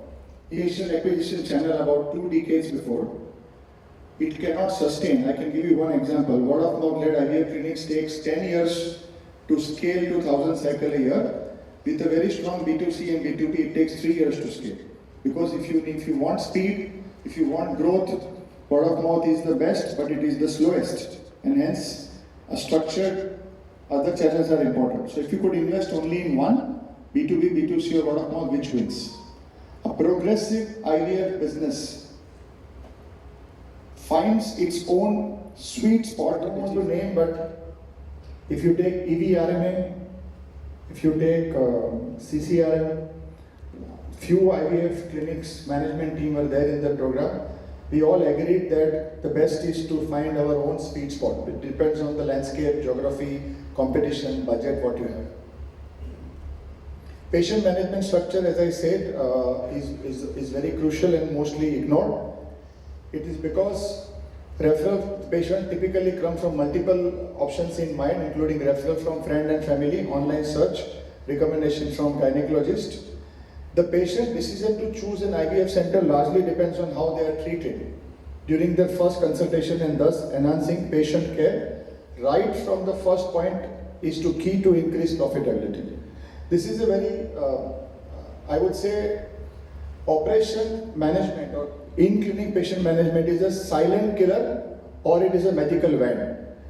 This is the only branch of medical service industry, I am talking in a very ruthless, candid business aspect, where you have 50% of your next month's clients sitting with you today.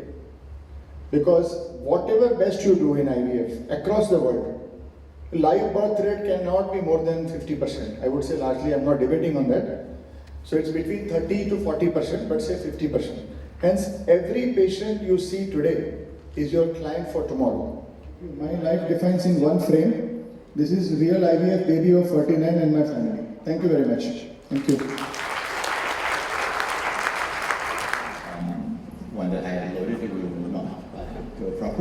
So, we are all, my slide will involve thought and more, so if people are not doctor or not afraid of that, please get away. Okay, so we talk about the reproductive surgery. This is like obsolete when we have a lot of the IVF. Okay, so I'm going to introduce like what is the reproductive surgery, and well, we compare with IVF, like it's better, it's complementary, and some conditions that we can be treated with the surgery. So I'm sorry the example of the case that I found every day. Like, I have a woman of 38 years and undergo unexplained infertility and go 3 IVF cycle without success with 2 miscarriages. And the last clinic advised us to go with a surrogate arrangement. Okay, so I evaluated with the 3D ultrasound and found that she had a dysmorphic T-shaped uterus. And so we scheduled her for doing the hysteroscopic metroclasty. And 2 months later, she pregnant spontaneously, and her son is like 4 years old now. So surgery. But anyway, surgery is also not only the main thing anyway, because we also have the IVF, and also some conditions can be treated with medicine with equally efficiency. So just okay, for example of the myomectomy in the brief history, during the time it's getting better, safer, and like from the early, like back in 19th century, like 35% mortality, which is nobody can do that, especially nowadays. Until we have the laparoscopic myomectomy and also the hysteroscopic myomectomy back in 70. And also the IVF is also happening around the same time. And IVF, we keep getting better as well. This is the statistic of Thailand, in effect, and also frozen cycle. So I think it's kind of like merged together, and we can make the patient success better. And the hydrocephalus itself, it has a negative effect on the embryo, especially when we do the embryo transfer, because they have the mechanical flushing, and also decrease the endometrial receptivity, and also the fluid in that hydrocephalus is also toxic to the embryo. And also that that fluid also have the inflammatory in the endometrium as well. So it have a lot of bad thing to our success. No, so also salpingectomy may be a better option. Another one is a patient who do the tubal sterilization before. This is a lot of debate since we have the IVF, which will bypass everything that we are talking about, right? So it's depending on the success, depending on the age, and also the type of the sterilization, and also the residual tube that remain. But in anyway, in the long term, like tubal reversal surgery, may have more cumulative life birth. But I think nowadays, because there's a reference a while ago when there was no newer than this, but I think maybe IVF may have more cumulative life birth by now.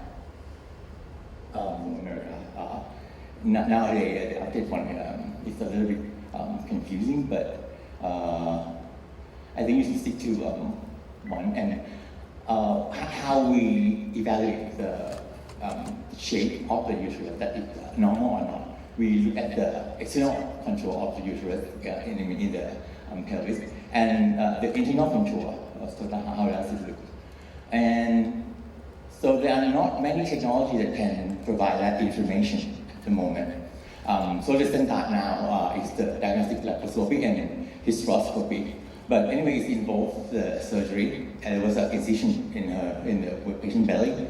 So it may be quite invasive in comparison to another technology. And SSG that we usually send the patient to, SSG cannot provide the external contour information. It just tell you how the cavity looks like. MRI, it can tell both, but it also depends on the plane that you cut and the radiologist experience symptoms as see they interpret it as normal, but even though it's actually it's not. And the next one is the 3D ultrasound, which can also provide the good visual, and I think it should be the next standard. With the 3D is more difficult because you have experience as well. So I used to conduct the research to see like how many percent of the infertile women in Thailand have the congenital malformation of the uterus, and I found that 30% have this condition and the dysmorphic uterus. For the treatment is just with this source of fertility, which I think now we can do with the technology that we have, we can do fertility in the clinic and not a big thing, and also with not much complication. Okay, so this one is a typical finding. So when we look up from the intimate part of the uterus, and you not see the tube, the ostium tube opening. And the surgery we use just cut on the muscle of the myometrium on the 3 and 9 o'clock until we restore the anatomy. Another one is the section style. There's a lot of debate maybe this couple of years ago. So we find that indentation at least 2 millimeters from the scar. And what is the risk? Obviously, electric dissection, really the risk of the niche. And also the torture technique, like in a single leg, very more risk for that. The treatment is again on patient required fertility. Usually going to be on this side, right? So if the thickness of the niche is going to be before we undergo the IVF to increase the success. And for the melanoma, we already know that there is a potential for not just the infertility, also make the periods heavier. And we recommend to remove to reduce the pregnancy loss and also increase the risk. I just have one case that melanoma is only 0.5 centimeters, it's very tiny, but the embryo just implanted there, and she just had bleeding and miscarriage, and the bleeding is very heavy, like she's have a shock and have a lot of fluid rescue, so it can be devastating. And for PCOS, also like originally it's used to call Stein-Levin syndrome, and the first time in the early development we do the wet resection of the ovary, but we found that it have a lot of post-surgical adhesion, so we stay away from that. And now, in the patients that have the chromophilic or little shoulder resistance, we might recommend to do laparoscopic ovarian drilling, or we can replace the burn. Oh, and it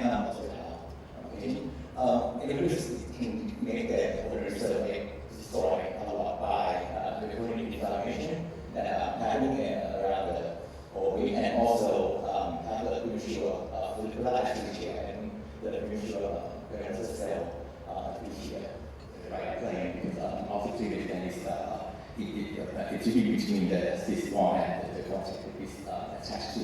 So there is a technique, it's called the inversion technique. So we free the ovary, and then we just grab the biggest part that can easily dissect them out, and usually the technique is to provide machine that have less this tower.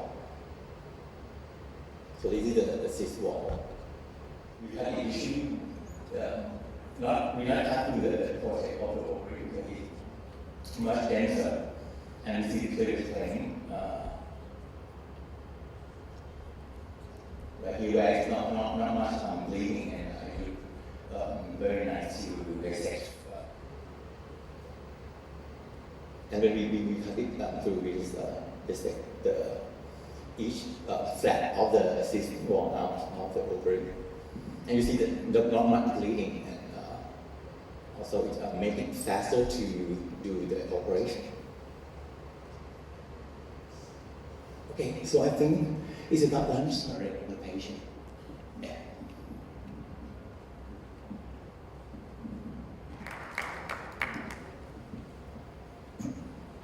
Your seat. Our section will begin in a few minutes.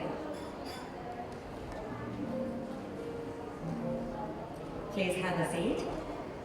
Shine under the topic, the booming Mexican fertility landscape, balancing cost and quality. Please join me in welcoming Dr. Nathan on the stage.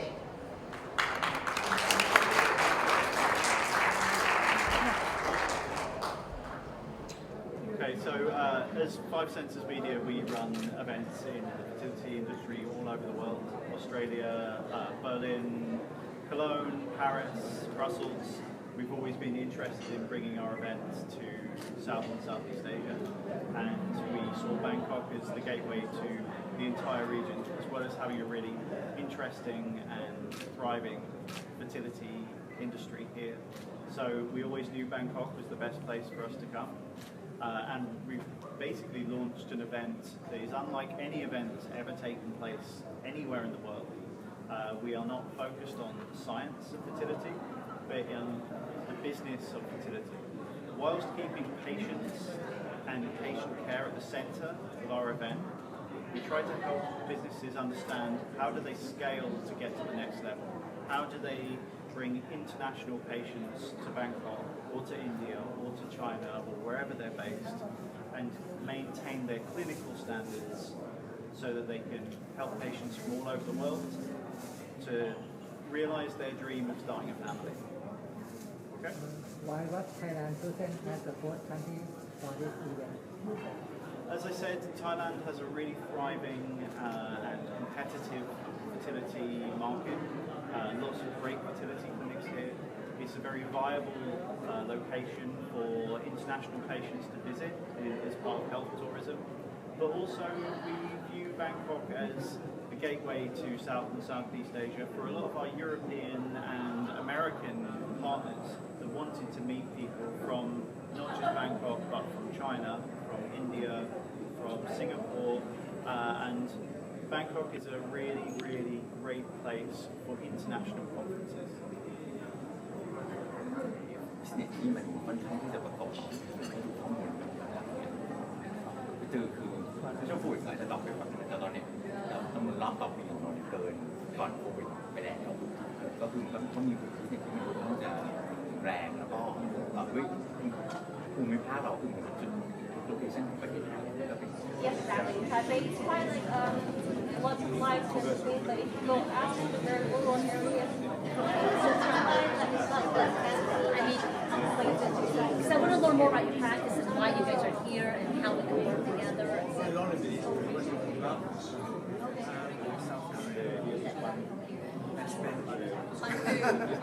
And cosmetics. And cosmetics, yes.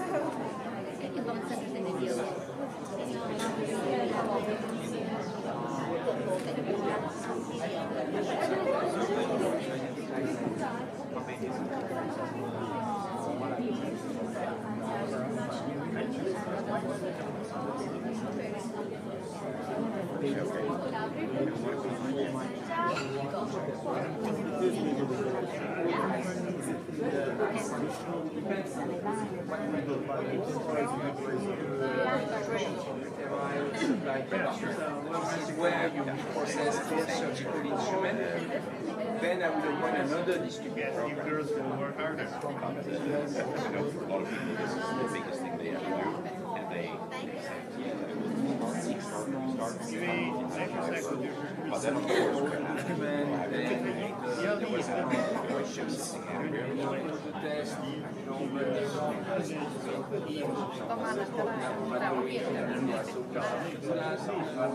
Independent laboratory, which are endorsed by UOH, Joint Connection.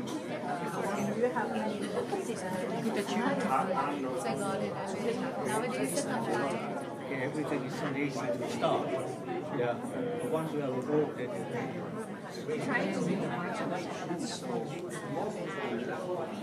finances of the world because I think there is a we have like skin infusion, so the doctors from this as well as the patients can schedule themselves for a particular week. Then the patient part of the industry remains separate from the system. We have something called as a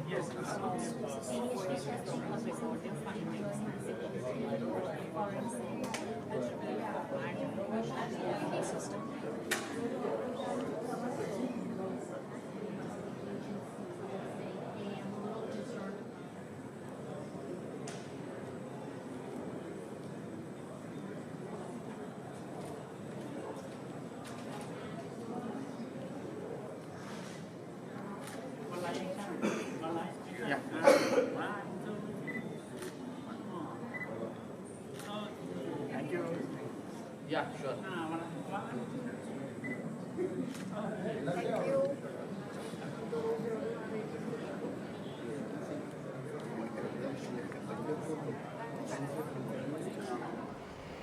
Good afternoon. It's nice to be here, and thank you for the invitation. IFF, and it's a wonderful event for I think to have it here in Asia, in Bangkok. This has provided great opportunities. I learned a lot from the people I talked to, and also from this morning's speakers. What we're doing is a little bit different. I'm not a physician. I was a trained physician. I was trained as a scientist. I did my career changing into the business world. I got into the industry, the fertility service industry by accident. I was at the ASRN. I was talking to one of the very famous, very good, extremely good lawyers, and at the ASRN in San Diego. I asked him what he does. He told me everything about egg donation, sperm donation, sex selection, and services. My eye popped out. I said, wow, this is popping out. I said, hey, this is a great opportunity. So I'm in the special service area. I'm not our generic or trained professional REI doctors working at the clinic. So what I did was to try to bring in new business models and to be an entrepreneur and looking for the service sector that can help patients to have babies.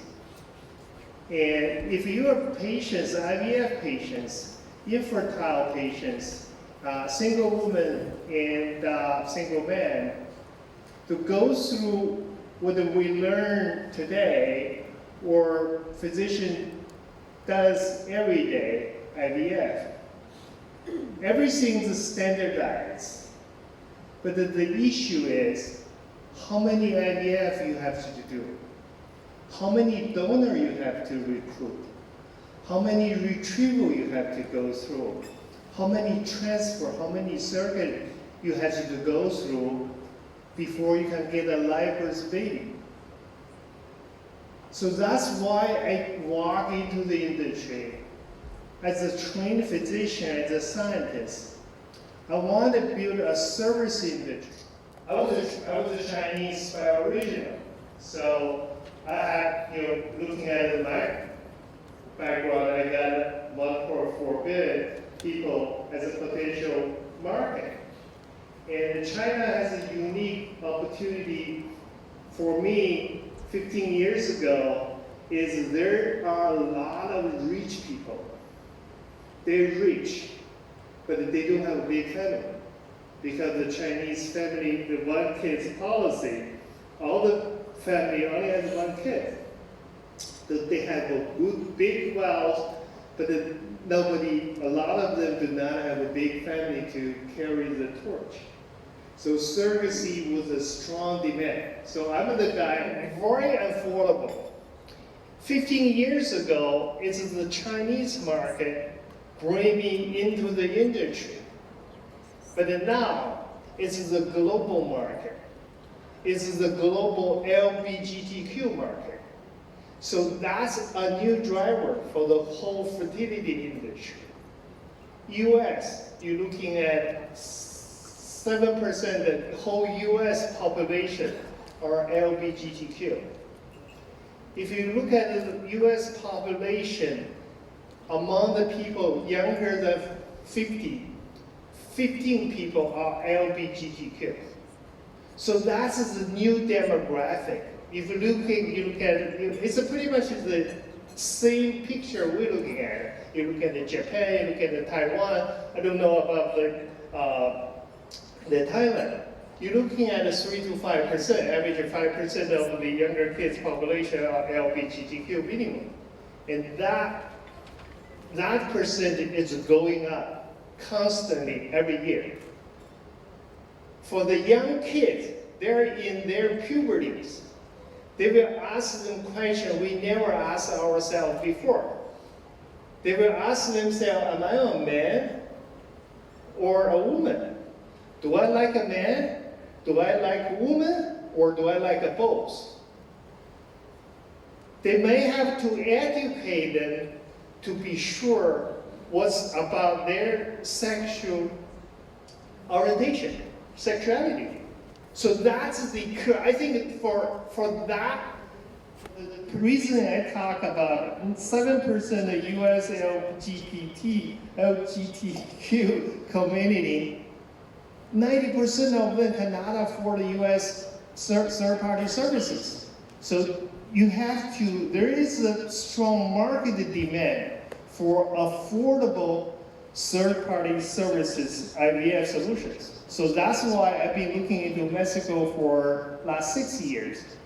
For the US market, as I mentioned, just I'm working with the rich and the famous families from China for the US market. They don't care, they're not sensitive to the pricing. But it just after 15 years, I want to provide more services to the upper middle class. So I've been travel around the world to looking for all the potential, looking into Ukraine, looking into Georgia, Thailand.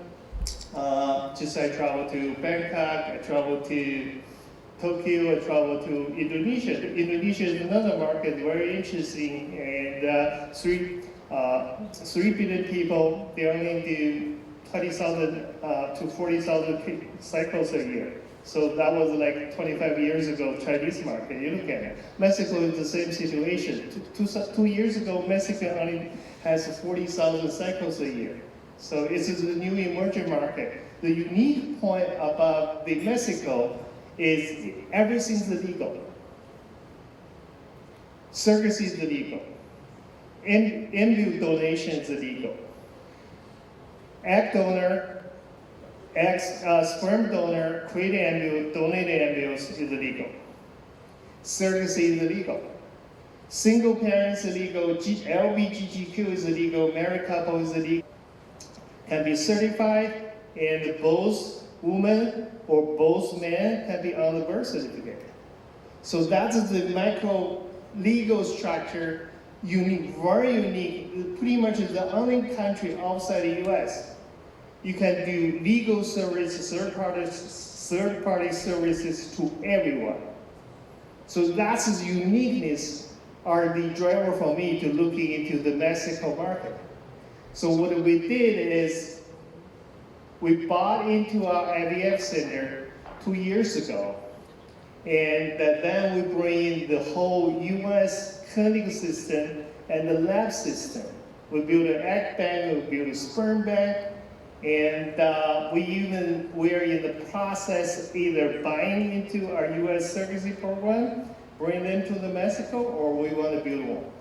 Because why we want to buy into the US surrogacy program, because we want to bring the US ethical surrogacy program, the protocols, the ethical standards, the procedures into Mexico. Mexico has a huge potential to be the largest global surrogacy market in the next 5 years, if nobody screwed it up. So that's why we want to promote the Mexico market. We want to work with the global partners. And also one more thing is interesting. In Mexico, we can legally import or export eggs and sperm. So what that means, if your patient's sperm frozen donation, sperm donation surrogacy program, and then we would do things that IVF, like the U.S. clinic center would not like to do, would not want to get involved. We want to do a whole price. We want to do the full service and the price guarantee, cost guarantee. We're going to put out a live birth guarantee program. The clinic will guarantee the live birth. So that's something we have been doing for the last 2 years. The name of the center is called Power Fertility Center.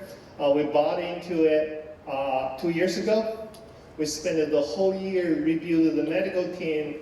We rebuilt the whole lab team. Now we have a world-class IVF clinic in Mexico. So just compared to the gentleman's, the largest Indian IVF centers, Dr. Folk, one of the largest IVF centers in US, we're small, but we're unique, we're boutique players. And our strategy is very simple. We want to only focus on the international third-party service area. We provide high-value, high-margin, one-stop services to the global market.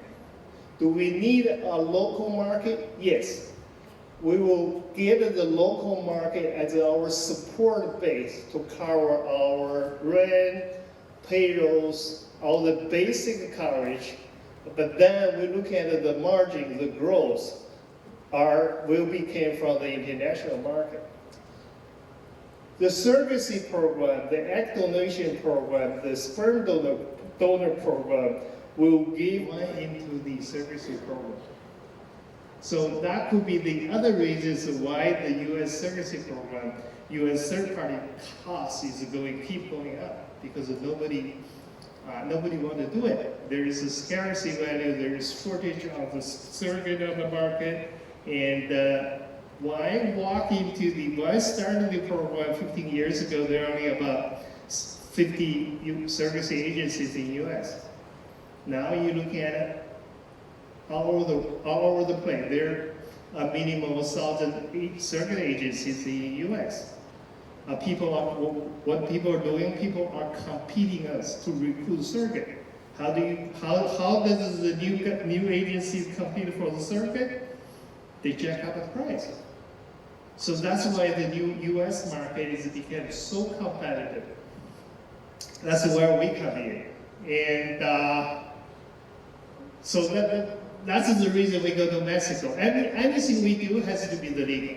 So Mexico happened to be the best country that has to have the best legal protection for the third-party services. You can do pretty much, anybody can do anything in Mexico. So that's the legal structure guarantee program we have.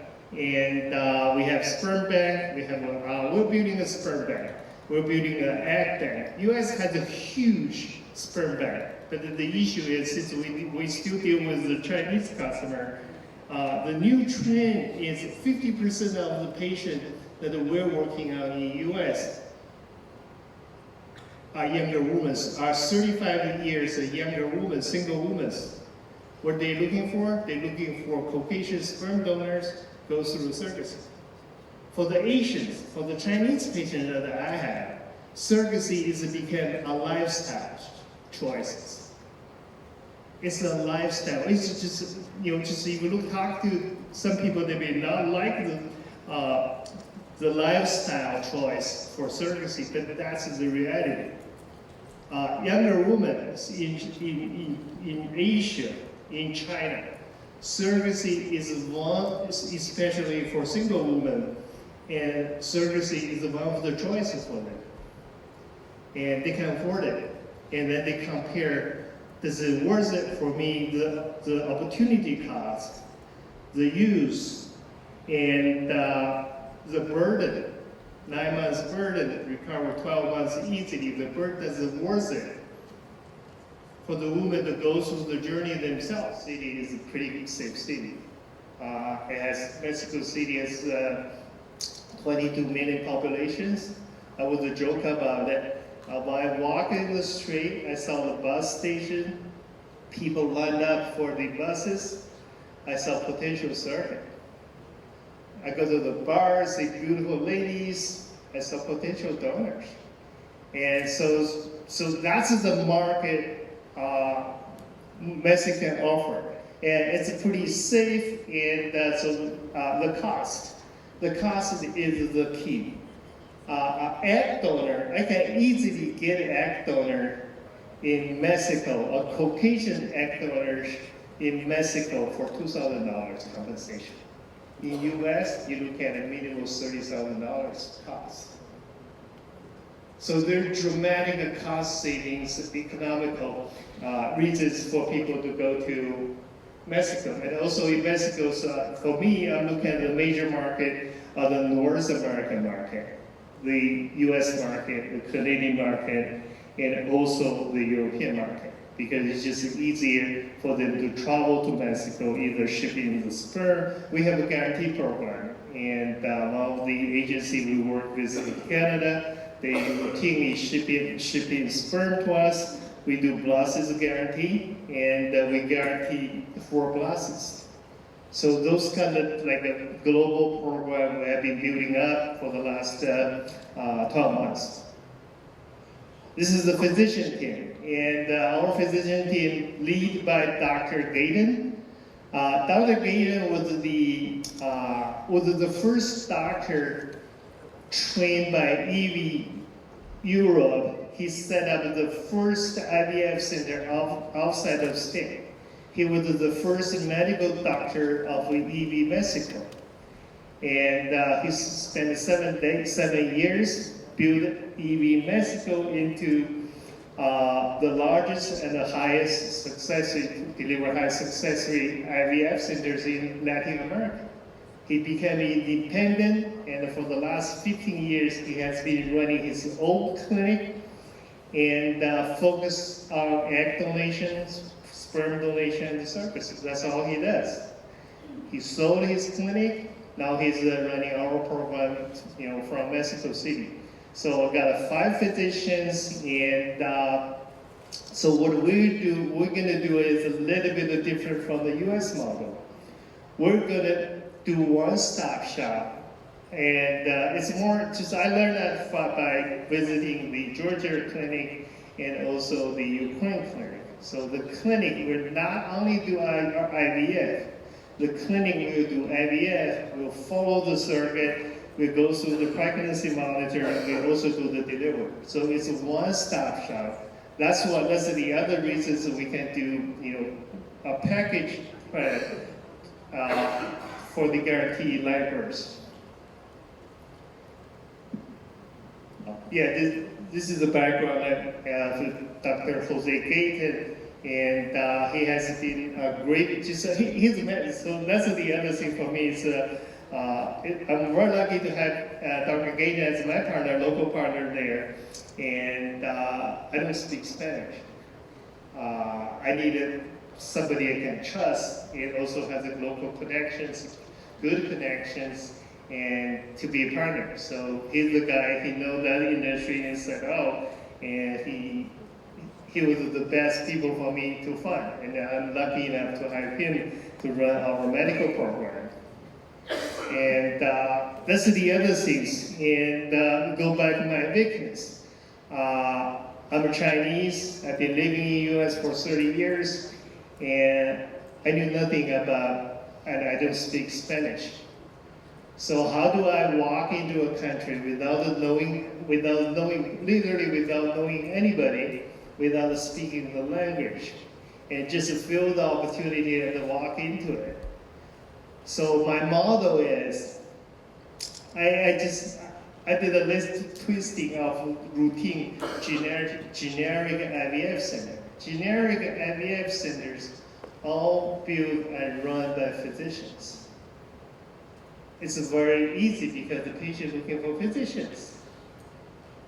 Patients are not looking for embryologists to to work for them. People looking for physicians. And also why EV failed in Latin America?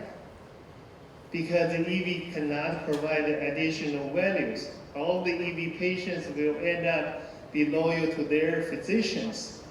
And then every physician becoming dependent, so take away. So EV failed the whole Latin America. EV was everywhere in Latin America. Now there is only one IVF center in Latin America. That's in Panama. So the reason was that if you cannot build your corporate brand, if you're not providing enough marketing or services to your physician, your patient will end up go with your doctor. So what I did a little bit different. I built our IVF center without physician. I built our lab team. So my strategy is I'm going to build the best lab all the physicians can find in Mexico City. And then I'm looking for physicians. And then I talk to my embryologists. I talk to a lot of embryologists who are the good doctors. And then I will recruit the doctor in to work in the IVF center. So by doing that, there is pro and cons, right? The pro is I can control the quality. I can have my control and ownership under my control for the IVF center. The con is how do you provide the best medical services? How do you make sure your doctors are the best, provide the best clinical services? So that's where we do a hybrid. We do a hybrid method. We'll still work. We respect. We bring in local physicians, but we implemented their therapeutical, their stimulation protocols. Follow the U.S. physician's suggestion. So it's not easy to tell your physician what to do. It takes time. It takes us almost 12 months to educate our physician. This is the protocol. This is the standard protocol. This is the way we're going to build our system, and please follow it. Some physician will not take it. They feel it's an insult. They will leave. And now everything's settled down. Everything working, and also we're working on the third party. We're working. That's why we can standardize the whole process. We deal with a lot of 80% of our patients need an egg donor. So that's the easy part. It's easy for me to deliver high success rate. So that's the system we built up. Okay, let's get back to the lab. Dr. Wong runs one of the largest U.S. IVF center, Houston IVF, is part of the inception. He does 3,000 cycles a year. He has 18 embryologists who work for him in Houston. He's the guy involved with building one of the largest egg bank in the U.S. called My Egg Bank. So he retired from inception last year. He joined me, and so why he joined me? So we want to build a large, maybe the largest egg bank in Latin America. We're pretty lucky because there was a U.S. FDA restriction on Latin American egg donors because of the Zika virus. Last March, it was lifted. So the egg donors, the egg frozen in Latin America, if you follow the FDA rules, those eggs can be shipped back, or those eggs or embryos can be shipped back to U.S. So that's the business opportunity for us to focus, to all in on the Mexico and build an egg bank. And again, because it's affordable, it's cheaper to buy eggs in Latin America. And for $5,000, what I said before, for $2,000 I can get a pretty good Caucasian egg donors. For $1,000 I can get a pretty good Mexican local donors. For $5,000 I can get a beautiful model. So that's the system we're looking at. And so that's the lab system we built together. And the surrogacy program is a standard. And we do the same surrogacy standard protocols as the US program. And I'm hoping in the next 3 to 5 years in Mexico, it's going to be both. The lab system is all the same. Anywhere you go, pretty much.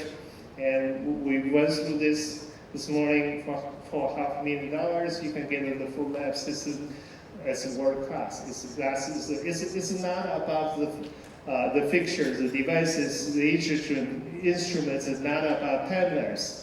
It's all about the experience of the physicians, standard operation procedures. That's the challenge for Latin America. Most of the embryologists are trained by the reagent company. They do not have the sophisticated scientific trainings as the US lab directors. But that doesn't mean you cannot find a good embryologist. There are good embryologists there, but it's just very hard to find a good lab director in Latin America. So that's the challenge. That's why our US system is going to play a major role. So this is my background. I'm a trained physician and a scientist. And I also have the business training. I was the chairman of NASDAQ companies. So I'm trying to bring the new concept into the industry.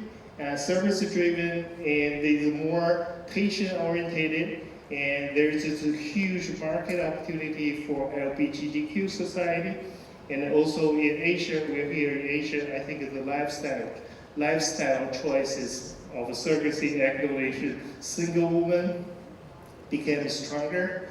They're smarter, they're beautiful, they're high earners. They may not need a man anymore.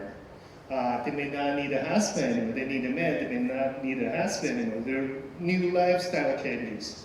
So I think that's the opportunity provided for us, be the industry player. Okay, I think I have a better one. No? This is the old one. Okay, so actually there's another slide. I'm comparing the US cost versus the Mexico cost. The significant saving is egg donation, $2,000, $3,000 versus $30,000. The surrogacy cost in US, you look at a minimum $50,000. On average, we're using surrogate in US around $70,000 US dollars. For repeated surrogate, you're looking at easily that surrogate can ask for $90,000 to $120,000. US surrogate agency are recruiting surrogate on Google, $200,000. So that's the US market. In Mexico, we look at a $20,000 compensation for surrogate. The agency fees in US is you look at the the minimum is $40,000, and then you look at some of $45 and $50. In Mexico, it's $18,000 to $20,000. So just in US, for donor surrogacy combinations, you're starting at $200,000. But what that means, $200,000 is not too much. Yes, it's not too much. But that was based on everything you do one time. You got to do one retrieval, one transfer, get everything done. But in the industry, it does not always happen that way. So you're looking at about $250,000, standard cost for egg donor surrogacy cases in the US. In Mexico, I can do a guarantee program. Egg donation, unlimited retrieval, unlimited transfer, live birth guarantee, I can do it at $100K US. So that's the reasons we all invest for Mexico. Okay, 10 minutes. Actually, since I'll stop here, any questions? And I can go more. There's no questions.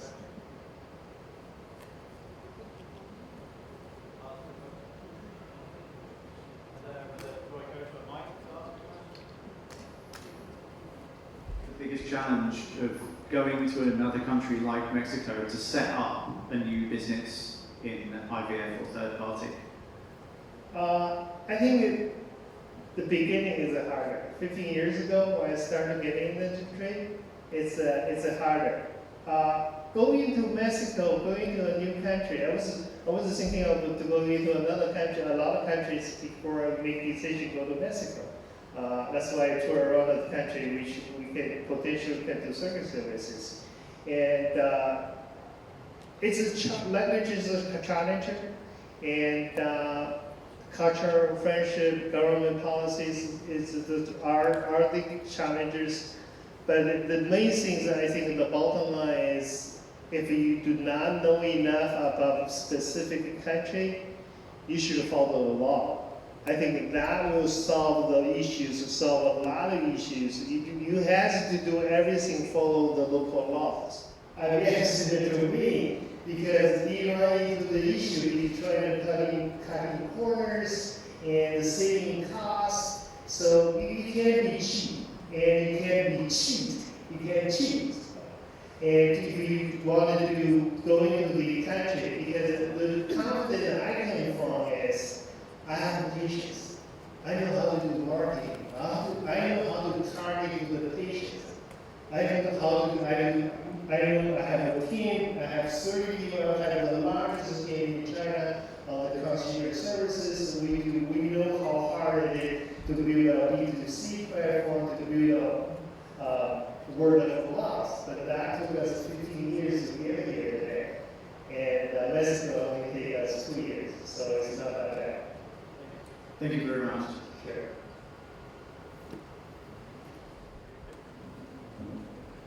The previous question, I was wondering how to compare Mexico to other South American countries, say Colombia. How would you position Mexico in terms of technology or the other legal environment, or the difficulty getting the legal documentations, such etc. Those things. Okay, that's a good question. We're looking into Latin America really right now. There's 3 option countries you can go. It's Mexico, it's Colombia, it's Argentina. Argentina is a great country to go to, and Ecuador's from Argentina. This is beautiful. This is, that's the widest countries in Latin America has a high quality Ecuador's. It's affordable. But then the issue is that we will be looking into going to Argentina actually a lot. But this is because you may not be able to deal with a lot of the countries. So that's the kind of challenge for Latin America and Argentina. Mexico has the population of Mexico and the GDP of Mexico, the metropolitan area called population Mexico City, you're looking at $20,000. So the affordability, the populations, and also the geographic location. If you compare the geographical location of Mexico versus Colombia, it's a no-brainer. And if you ask American where you go, between Mexico and the Colombia, I think it's an easy decision because we're targeted to the North American market. And also, the most important things for me to go into any country, we're looking at the clinical qualities, the physician quality, the physician training quality, the hospital quality, because we're dealing with the delivery system of the baby. So if you compare all that medical professionals, there are trainings, special trainings. In Mexico City, there are 5 institutions, there are about 25 fellowships every year. So the reason we go into any country is we want to build the future of the IVF standards of that country. We're going to train the next generation physicians. So that's the thing. We look at the future. We look at 5 years, 10 years down the road. We're not looking at today. So any country we go, the legal structure, I think if you compare Colombia with Mexico, it's similar. And the only difference is in Colombia, the certain laws has to be appear on the first grade. university, and then he goes to another core process to take her A1. So for single women, it's impossible. So that's kind of an opportunity, but I think the company has really good opportunities, and for now, I think Mexico is really up. Operations, and you have to work, and we do not need to go to here.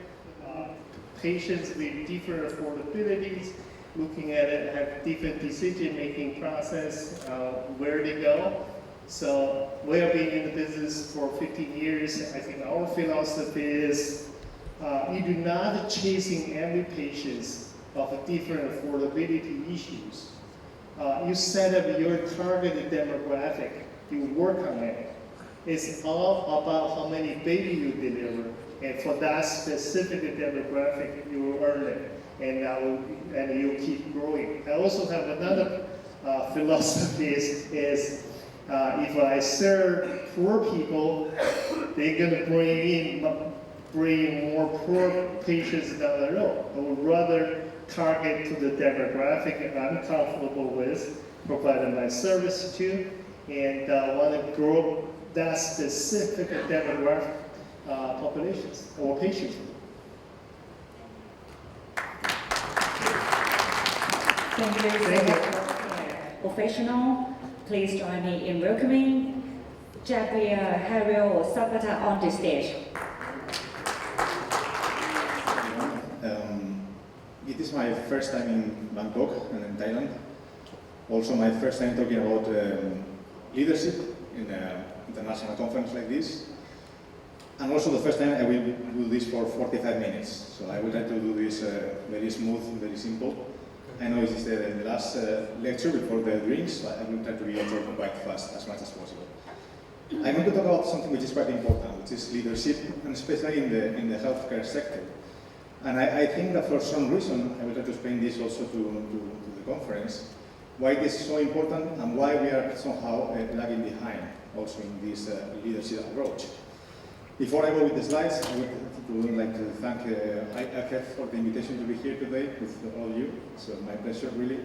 And also for the courage to create such a unique conference, also bridging the gaps between the business side and also the management, but also the clinical side, all together in the same table. I think it's a very interesting approach. So, my background is not that relevant. I just want to say that I come from Spain. I was with the IBI for most of my career, working with them. And also through them, I was also in India. I've been working with India for the last more than 12 years right now. Before with a US company, with Nova Fertility, and nowadays with 39. And all this experience qualifies me to talk about IVF with a very wide concept and perspective, and also about the Asian market somehow. I'm going to talk about leadership. And I think this is very well accepted and very well settled in somehow in business and in management at some point in many companies. But we don't have so many healthcare leaders as such. Most of the companies in most of the countries we have so many leaders, and there is a reason for that. I will explain this because I think this information can be very helpful for you also as managers, and also from the business perspective to know how to bridge this gap also in our sector. There are questions about the different things, and if possible to ask open questions, because those open questions also create the right environment for conversations, for listening. And actually, you look at it, the quality of the question determines the quality of the listening. And listening is a very critical attitude for a leader in any sector, right? So I want to ask plenty of questions in this meeting today, and my intention is for us to think together about this, okay? So the answer is not that important. The question is more important than the answer, is that the attitude, right? The first question, and somehow Mr. Dines Garia was also pointing to this, is about the concept of IVF and healthcare. Is it a business or is it a service? Because at some point for many healthcare professionals, for us it's still a bit offensive to think of it in terms of business. And I think it's a wrong approach actually. If you look at it, we can have benefits from both approaches. So it is a service, we provide a very beautiful service to our patients, but at the same time, if we consider it to be also a business, we can also treat our patients as customers because they are paying for this. Or even for healthcare professionals to consider IVF as a business also at the same time. There is nothing negative with that. We can actually add value from all the perspectives, from the legal side and for the business part also. So, as I told you before, I'm going to do plenty of questions for all of us because if you look at it, when you don't know something, to use some tools like without, to question, and to not know from another units. So obviously it is a business for sure, but it's a success-driven business. I don't think there is any doubt. If we have a business in IVF, any IVF company, without success, it doesn't work at all, right? So success is something absolutely important. The question is, in healthcare, specifically in IVF, what is success? How do we measure success? Because we have so many ways to measure this and to look at this from different perspectives. And it's quite complex to define what is success in IVF. Obviously, when we think of success, we think of clinical parameters. It could be pregnancies, it could be implantation, clinical pregnancies, it could be live birth rate, so many things. But we have also some other departments, and we have also some other indicators, also from financial KPIs. We can talk about EBITDA, we can talk about fixed costs and variable costs. I'm not a finance guy, but I know there are so many ways to look at this. And we can also measure success from the financial point of view. We can also measure success from the marketing point of view, and we can think of website traffic and cost per lead, so many different things. So it is very complex how we define success, in my opinion. But at the same time, and we also discussed about this with our first speaker also, it has to be sustainable. Again, we are doing a service to our community and society, which is meaningful. If it is not sustainable, it doesn't make sense, once again, right? And one of the main things to have also sustainability is to be able to have also the right culture in the company, because that's the main driver for sustainability. At the same time, anything we do has to be meaningful and sustainable, but the main variable we have to measure in terms of success is, in my opinion, patient experience. Because patient experience is covering the whole thing, results, clinical results, but also the information with the patient journey, all those things who are actually facing the patients. But there is something, just to close this cycle, something we tend to forget in this process. That anything we do for patient experience, if we target patient experience, it has to be done through employees. A company is nothing more than employees. Otherwise, it is just a name and a logo. It is employees who actually make the patient experience. So this is the complete cycle of the whole thing.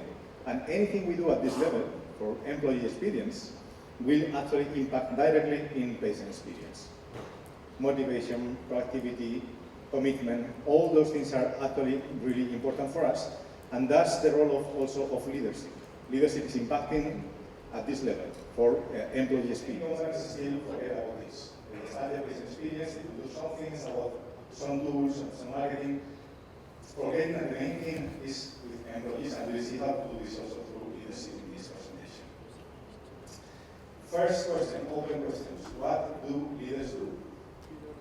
Probably is inspiration, motivation, and conviction.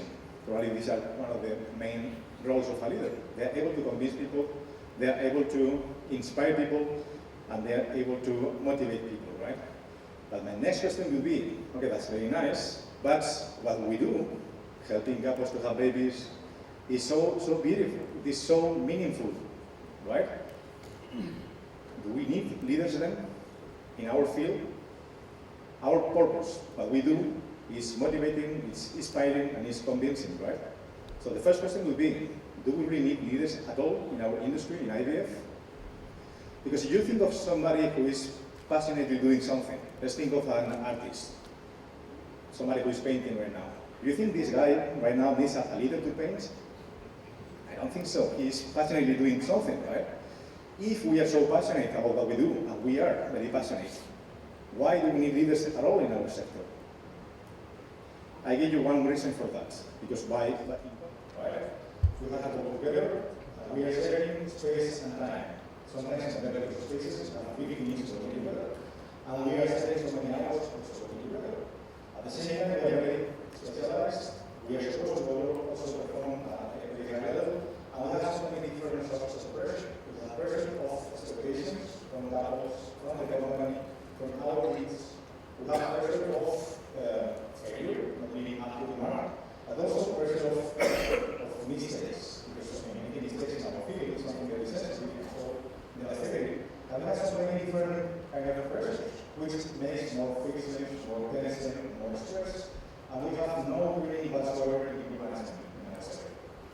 So yes, stress is a very feeling digital kind of things, companies, etc.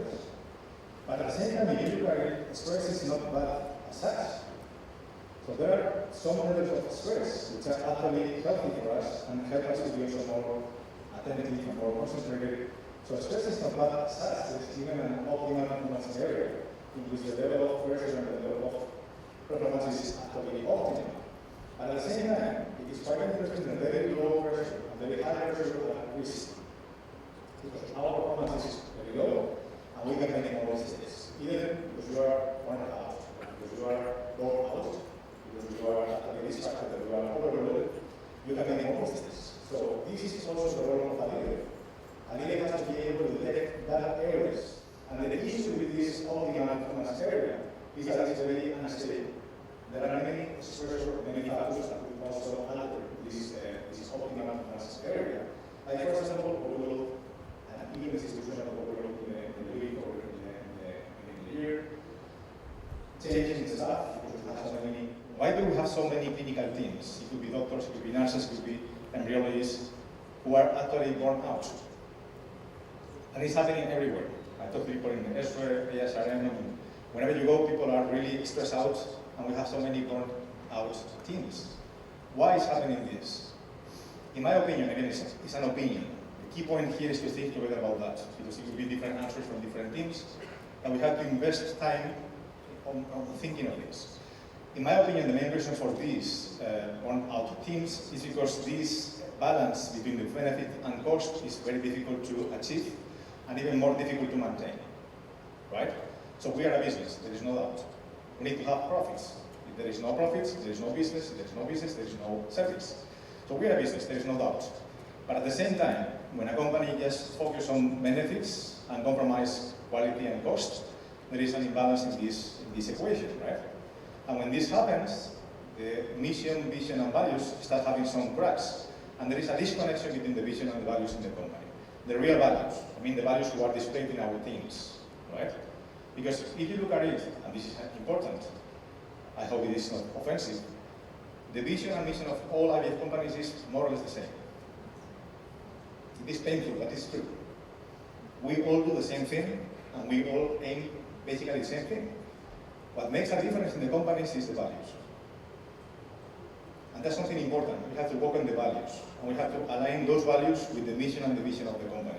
That's also the role of the leader in the team. So there is no doubt. I'm not going to get tired of saying the same thing. It is very beautiful what we do. It's something very, very, very beautiful and very, very purposeful.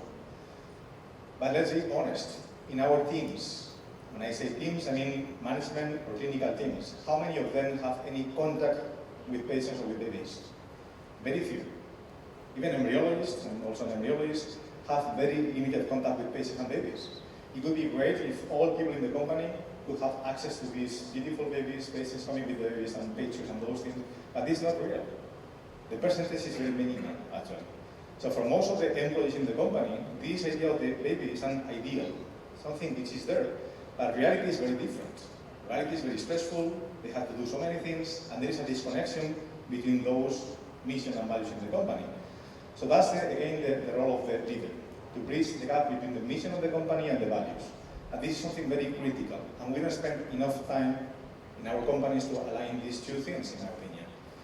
So those values have to be aligned with the company values and with the company mission and vision, has to be translated into actions.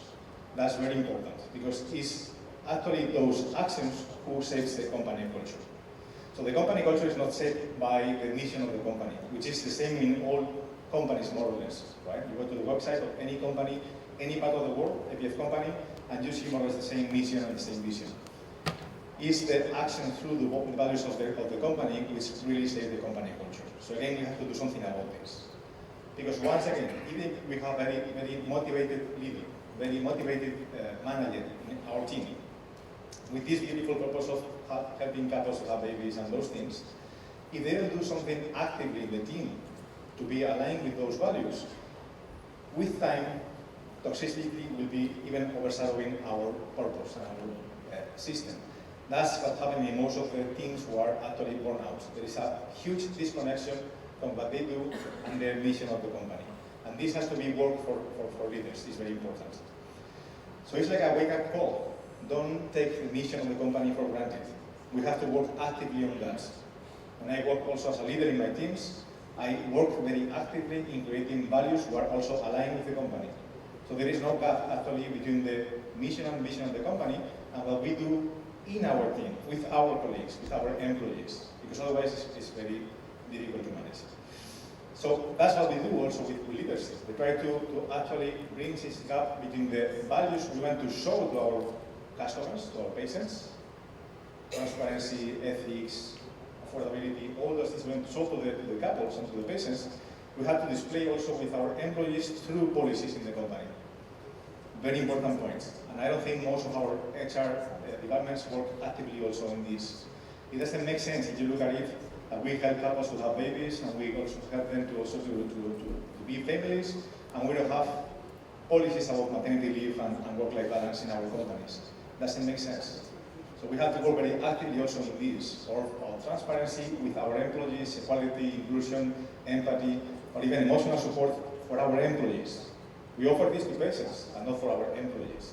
And these kind of things can help us to be also aligned with the company, and people feel really engaged with the company. That's something quite important, in my opinion. Next question would be, and it's a valid question. Okay, we have the leader. Okay, the leader, let's say a doctor or a lab manager who is a leader, who is different from the CEO of the company or from the owner of the company, right? That's a middle position, middle management position, and it's a leader. Has the leader to shape the company culture, or is the company culture who shapes the leader? What is the right order to do things? In my opinion, from my experience, if that leader who is really motivated, he wants to do, or she wants to do very nice things with the team, but what he's doing and what he's speaking out is not aligned with the top management, it's a losing battle. It is very tough and it's a waste of time. It has to come from the top management. And if not, it has to be at least aligned with the top management. So for any leader to shine, to be able to be effective, we need to have the umbrella of the top management. Otherwise, it's a losing battle, really. It cannot work, right? Because it has to be the whole company values and the whole company mission and vision translated into actions into the teams. Next question. Okay, we are in an IVF industry, and we have different areas. We have management people from operations, from the CEO, from finance. We have clinical people like nurses, doctors, or radiologists, and we have also the rest of the staff. Who should be the leader in our industry? It should be management, who is actually being the leader and inspiring clinical people, or it should be clinical people who are the leaders and they inspire and guide the whole company. It's a valid question because we have so many conflicts with this also in our companies, right? In my opinion, the whole question is wrong. The whole question is coming from a very old perspective in which management and leadership are the same thing, and they are not the same thing. A manager is a position, but a leader is a way of being, a way of thinking. So it is actually very healthy to have leaders from different teams within the same company. There is no conflict whatsoever. The only rule to have different leaders in different areas is that they have to be aligned. So the purpose has to be the same for all of them. And then they can deploy all these different actions into different departments with different, obviously, strategies, but they all have to be aligned with the same shared purpose. But at the same time, we talk about leadership as if it was just a way of being, a simple way of being, very nice people, very cool people, very motivated people. And we have so many different styles of leadership, so many. We also have autocratic leaders or transactional leaders, which are very different from democratic leaders. So what should be the right leadership style in our sector, in IVF? That's a valid question, because we have so many, right? When I teach leadership in healthcare professionals, I use a simplified model. It's not my model. It is called situational leadership. But I like this model a lot because it simplifies the whole thing to 4 different styles: directing, coaching, supporting, and delegating, with different tools and different approaches. But it even gives you also the clue and the idea of which style you should use with each of the team members in each situation. That's called situational leadership, right? So the key point here is that the leader has to be able to adjust his style or her style to the team and to the situation, okay? And this is very helpful. But this is something we have to do. We have to be able to be flexible to help our team to flourish and to do things in the best possible way. We have so many beautiful sentences and so much wisdom about leadership in classical books. I'm going to choose this one from Tao Te Ching, not sure if the pronunciation is right, but it's a very nice sentence about how a leader should look like. Right? The sentence is like this: a leader is best when people barely know he exists. When his work is done, his aim fulfilled, they will say, we did this ourselves. So that's something very, very, very crucial, because a leader should be almost invisible. There is no space for egos in leadership. Otherwise, it's a different thing, right? So any leader should look like this. Teams working together. Teams being very efficient. That's the role of a leader. Otherwise, if the main thing is I am the leader, I'm doing a great job, there is something wrong with the approach. It has to be reviewed somehow. Okay, let's look at the role of leadership in organizations, okay? Because this can give you some clues about also leadership in healthcare, in our case, and I will give you some clues and some points specifically about our sector. So one of the main key points about a leadership in an organization is about the mission, vision, and strategies, right? We discussed about this in the previous lectures as well. So the alignment with a shared purpose is very critical, and the whole strategy of the company can be translated into clear goals, into priorities, and also measurable outcomes. Number two will be about motivating and empowering people. This concept is very, very nice and very important. It's success through people. We need to do this through the employees. There is no success otherwise. So that we can foster engagement, we can recognize contribution, we can encourage innovation, and trust and delegation are one of the most powerful tools to achieve this. Number three will be about the culture. We have discussed about this in the previous presentations. It is so important also the culture in any team and also for leadership. So it's about the values, behaviors, but also about the unwritten rules who are in any team, in any company. So the leader through example and consistency are going to shape these values and behaviors, and again it can help us to improve retention, collaboration, and also adaptability. But let me tell you something about culture, specifically in healthcare teams, in clinical teams. If you ask any manager, for example, lab manager, about what are the most important values for the team members to display within the team, I think that probably we agree that communication, transparency, and accountability will be some of them, right? Because communication can help us to improve coordination within the team and reduce the number of mistakes and errors. Transparency can help us to detect those mistakes and to solve it, and accountability can help us to prevent this in the future, right? Both individual and collective accountability. But the key point here is that you cannot target this directly. Again, it is useless. It's a waste of time. If you want to have communication, transparency, and accountability in your teams, you have to target psychological safety. And you have to work very actively on this, very actively, because psychological safety, in comparison with trust, is something you have to build within the team. It's like a safety net that helps people to open up, to speak up about those things. If you don't create this culture, it is impossible to have all these things. So again, a very critical point in our sector. Number four is about driving change and innovation. So actually leaders are change agents. They have to be able to anticipate challenges and also to guide transformation. They have to innovate as much as possible purposefully and sustainably. And this is very important. They have to manage uncertainty because we all are challenged every day with new changes, with AI, with so many things, right? And we have to try to evolve without losing our identity, which is basically our values in the team or our mission in the company, right? That's something quite important. But let me make one more point here, because when we think of innovation, when we talk of innovation, we think of something very futuristic, robotics, technology, something which is for sure very expensive. And for many companies, they don't innovate because they don't have money to innovate, because it's very expensive. And it's not true. Innovation has to do with developing new ideas, products or services or methods to solve problems. That's it. It's about thinking differently, thinking out of the box.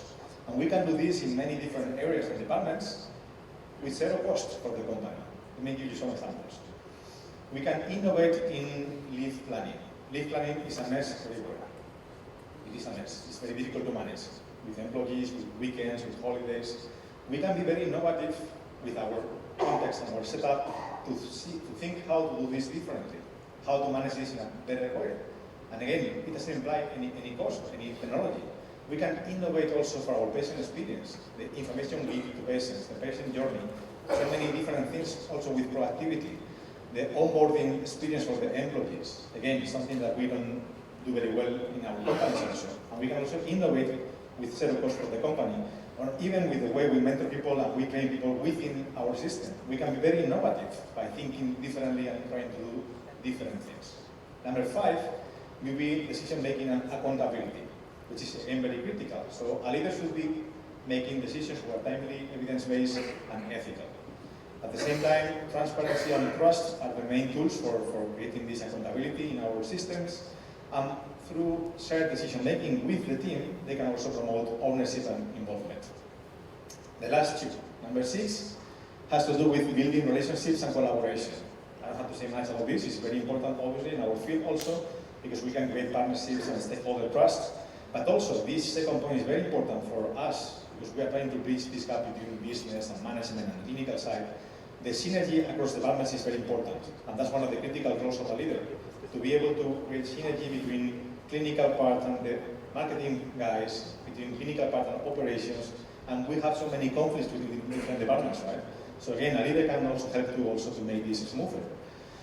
And also for external networks, we can have also networks with other specialists, with oncologists, or with other companies about marketing, so many different things. So again, the leader can help us also to be more proactive in these kind of collaborations.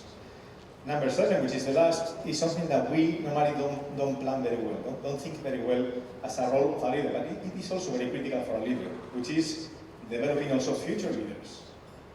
We were talking about sustainability at the beginning, right? If you want to be sustainable, we need to create also future leaders. And we never think of this very much, right? So through mentorship, through training, but also with succession planning. We don't plan this very well in our companies, and it's very risky. And it is going to help us for sure to have continuity, innovation, and sustainability. So this is the role of leadership in any company, right? Which is also applicable 100% to IVF companies. My next open question for all of us would be, why is not penetrating that much in healthcare? Because that's reality, right?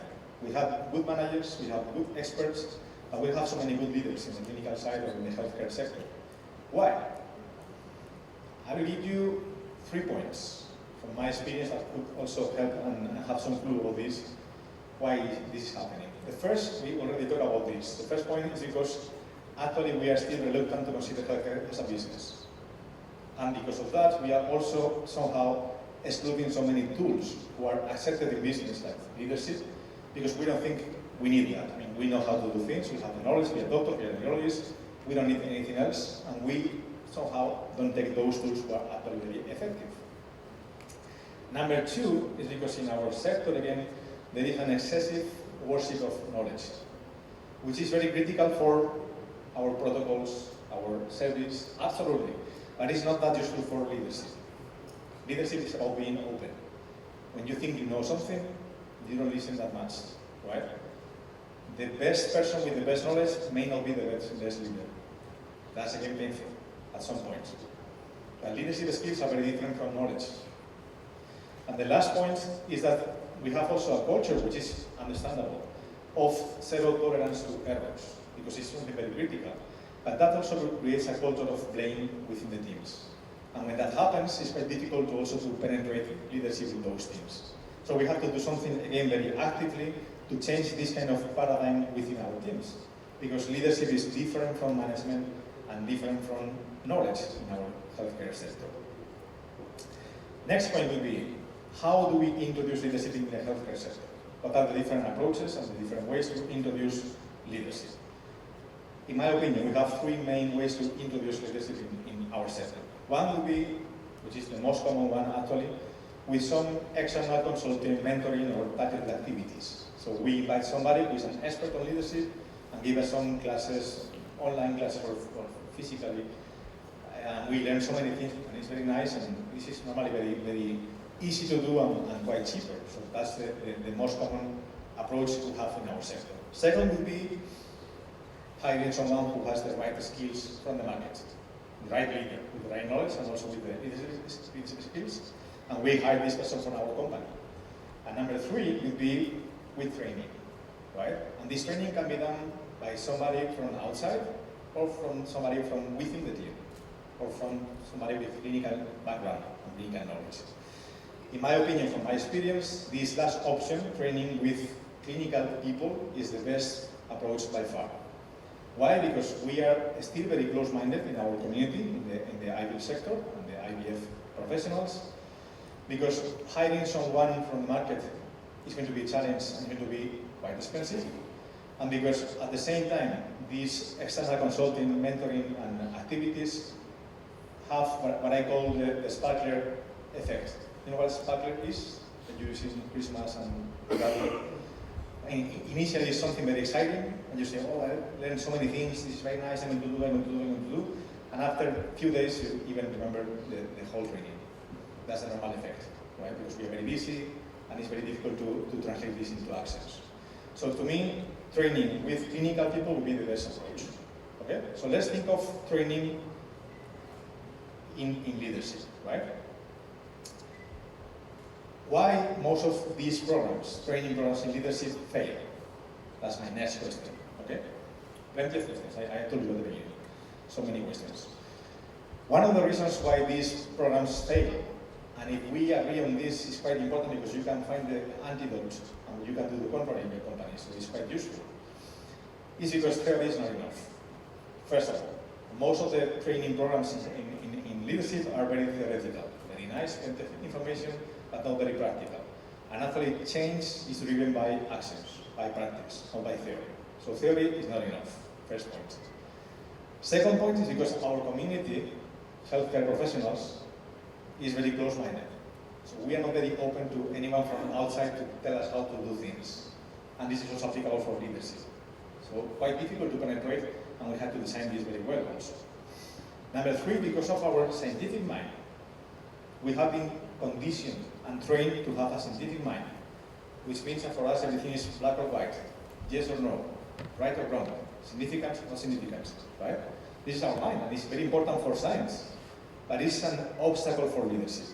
Leadership is full of gray areas, full of it, and you have to be open to listen to people, open to be wrong also, and we are not very used to this. So again, it's a very big shift in our paradigm. And number four is because most of the training programs in leadership are basically the same thing. They are not very personalized. It's like one model for everyone, and we have so many different cultures, so many different sectors, so many different professionals. It doesn't to be a doctor, not to be an embryologist, not to be a nurse. So we have to somehow personalize this. So the antidotes for these issues in the training programs will be to choose as much as possible practical programs, to design also the penetration in detail, how you're going to plan to penetrate this knowledge and this training in your employees, to embrace this paradigm shift, which is not easy for us because we have this mindset of being very scientific, and to personalize the methodology as much as possible. I will give you two clues, just to finish my presentation. A couple of clues to personalize as much as possible those thinkings, which are working very well from my experience. The first way to personalize the training program will be with the program itself, the kind of program. I mean, it has to be based in emotional intelligence, because emotional intelligence is the basis of all soft skills. And leadership has to do with soft skills, basically. With real, we'll use 5 minutes only. With real world practical examples. So it is really practical, really close to our reality.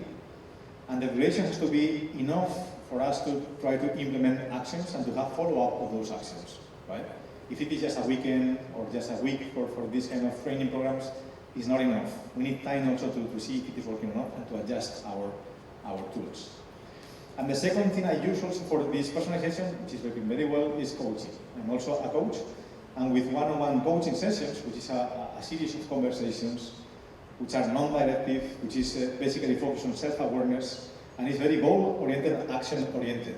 But it's goal-oriented to my reality, to my personality, to my obstacles. So then the whole program of leadership and theory can be bring it down to my reality, and I can use this effectively. So this is also working very well, and I really encourage you to also to include this in your training programs if you can. So with this diagram, very simple. I would like to give you an idea of how this works in patient care. What is the connection with patient care with this diagram? This could be a normal team with a manager and staff with different moods and different energy levels, right?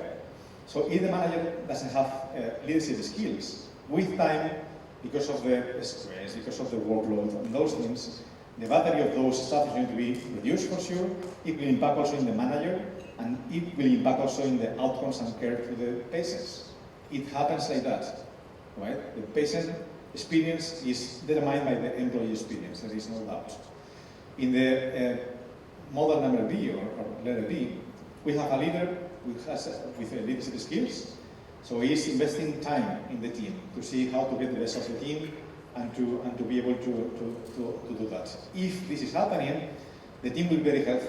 With fluctuations, with stress, with all those things, there is plenty of work done to work on the team. And then also the leader will be also very energetic, and even the staff can directly improve patient satisfaction with proactivity, with kindness, with empathy, with clarity. Those things are very important for us, and that's the connection between leadership and obviously patient satisfaction. Just to finish the presentation, these are some of the benefits that we can get from leadership training for healthcare professionals: partnership, talent development, productivity, leadership, alignment, culture. And if you can see here, I'm talking about talent development. I'm not talking about talent retention, which is something different. Because in my opinion, the best approach and the best policy you may have for talent retention is beautifully summarized in this sentence from Dalai Lama. Give the ones you love wings to fly, brutes to come back, and reasons to stay. That's the only thing you have to do. And it really worked perfectly well. Otherwise, retention doesn't work very well, and you are not very efficient. So just to conclude my presentation, I have to say that leadership is an intangible asset, apparently. It's a very intangible asset. And as it is intangible, it's quite difficult to measure and quite difficult to budget for until you add up the bill of bad leadership. Bad leadership has a huge cost to companies, to all kinds of companies, for many different reasons. So my message would be that actually investing in training on leadership is one of the smartest and most effective ways to also improve patient care. Thank you so much for the attention. The ability to fail, the ability to build a company that can fail, successfully fail, and move on. You sort of talked about it around tolerances, but could you expand on why, if you're going to create new stuff, you're going to fail, and how you deal with that, but as a leader, allow people to do it, encourage them to do it, and then move on? To fail. Fail. To fail. To fail. Sorry.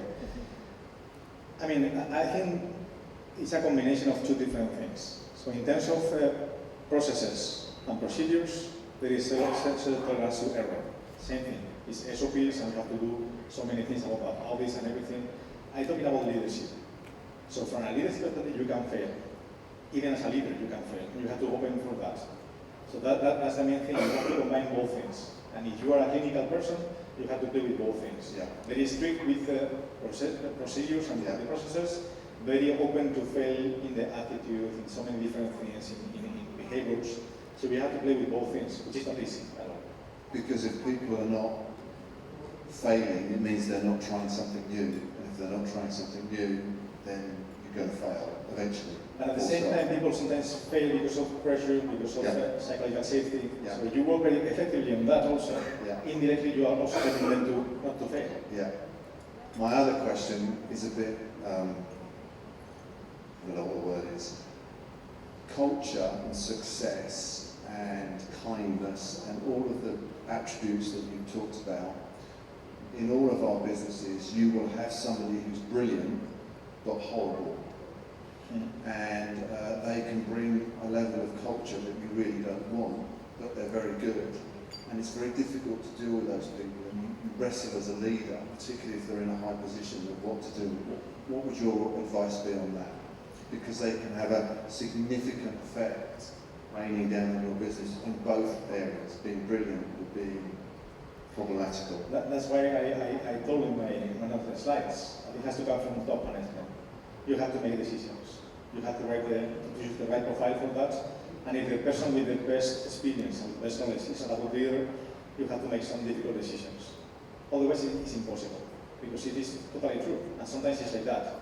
I feel I'm the best, I have more knowledge than anyone else, but that's not leadership actually. And you have to maybe choose a different person, you have to make some difficult decisions. Could be. Thank you. Thank you. Speaker, for your interesting presentation. And we would like to invite our delegate to join us the networking reception at the Hotel Miracle next door, 5 minutes walk from here. Please keep their going over the nice and relaxed atmosphere from 4:30 to 6 p.m. Sponsored by San Diego Fertility Center, Nevada Fertility Center, Nordic, Gen Palm Genia, Lab IVF, Artisan, Power Fertility, BTL Technology, Fertility Institute of San Diego. This concludes our meeting for today. Thank you so much for joining us today, and see you tomorrow at 9 a.m. Thank you so much. Thank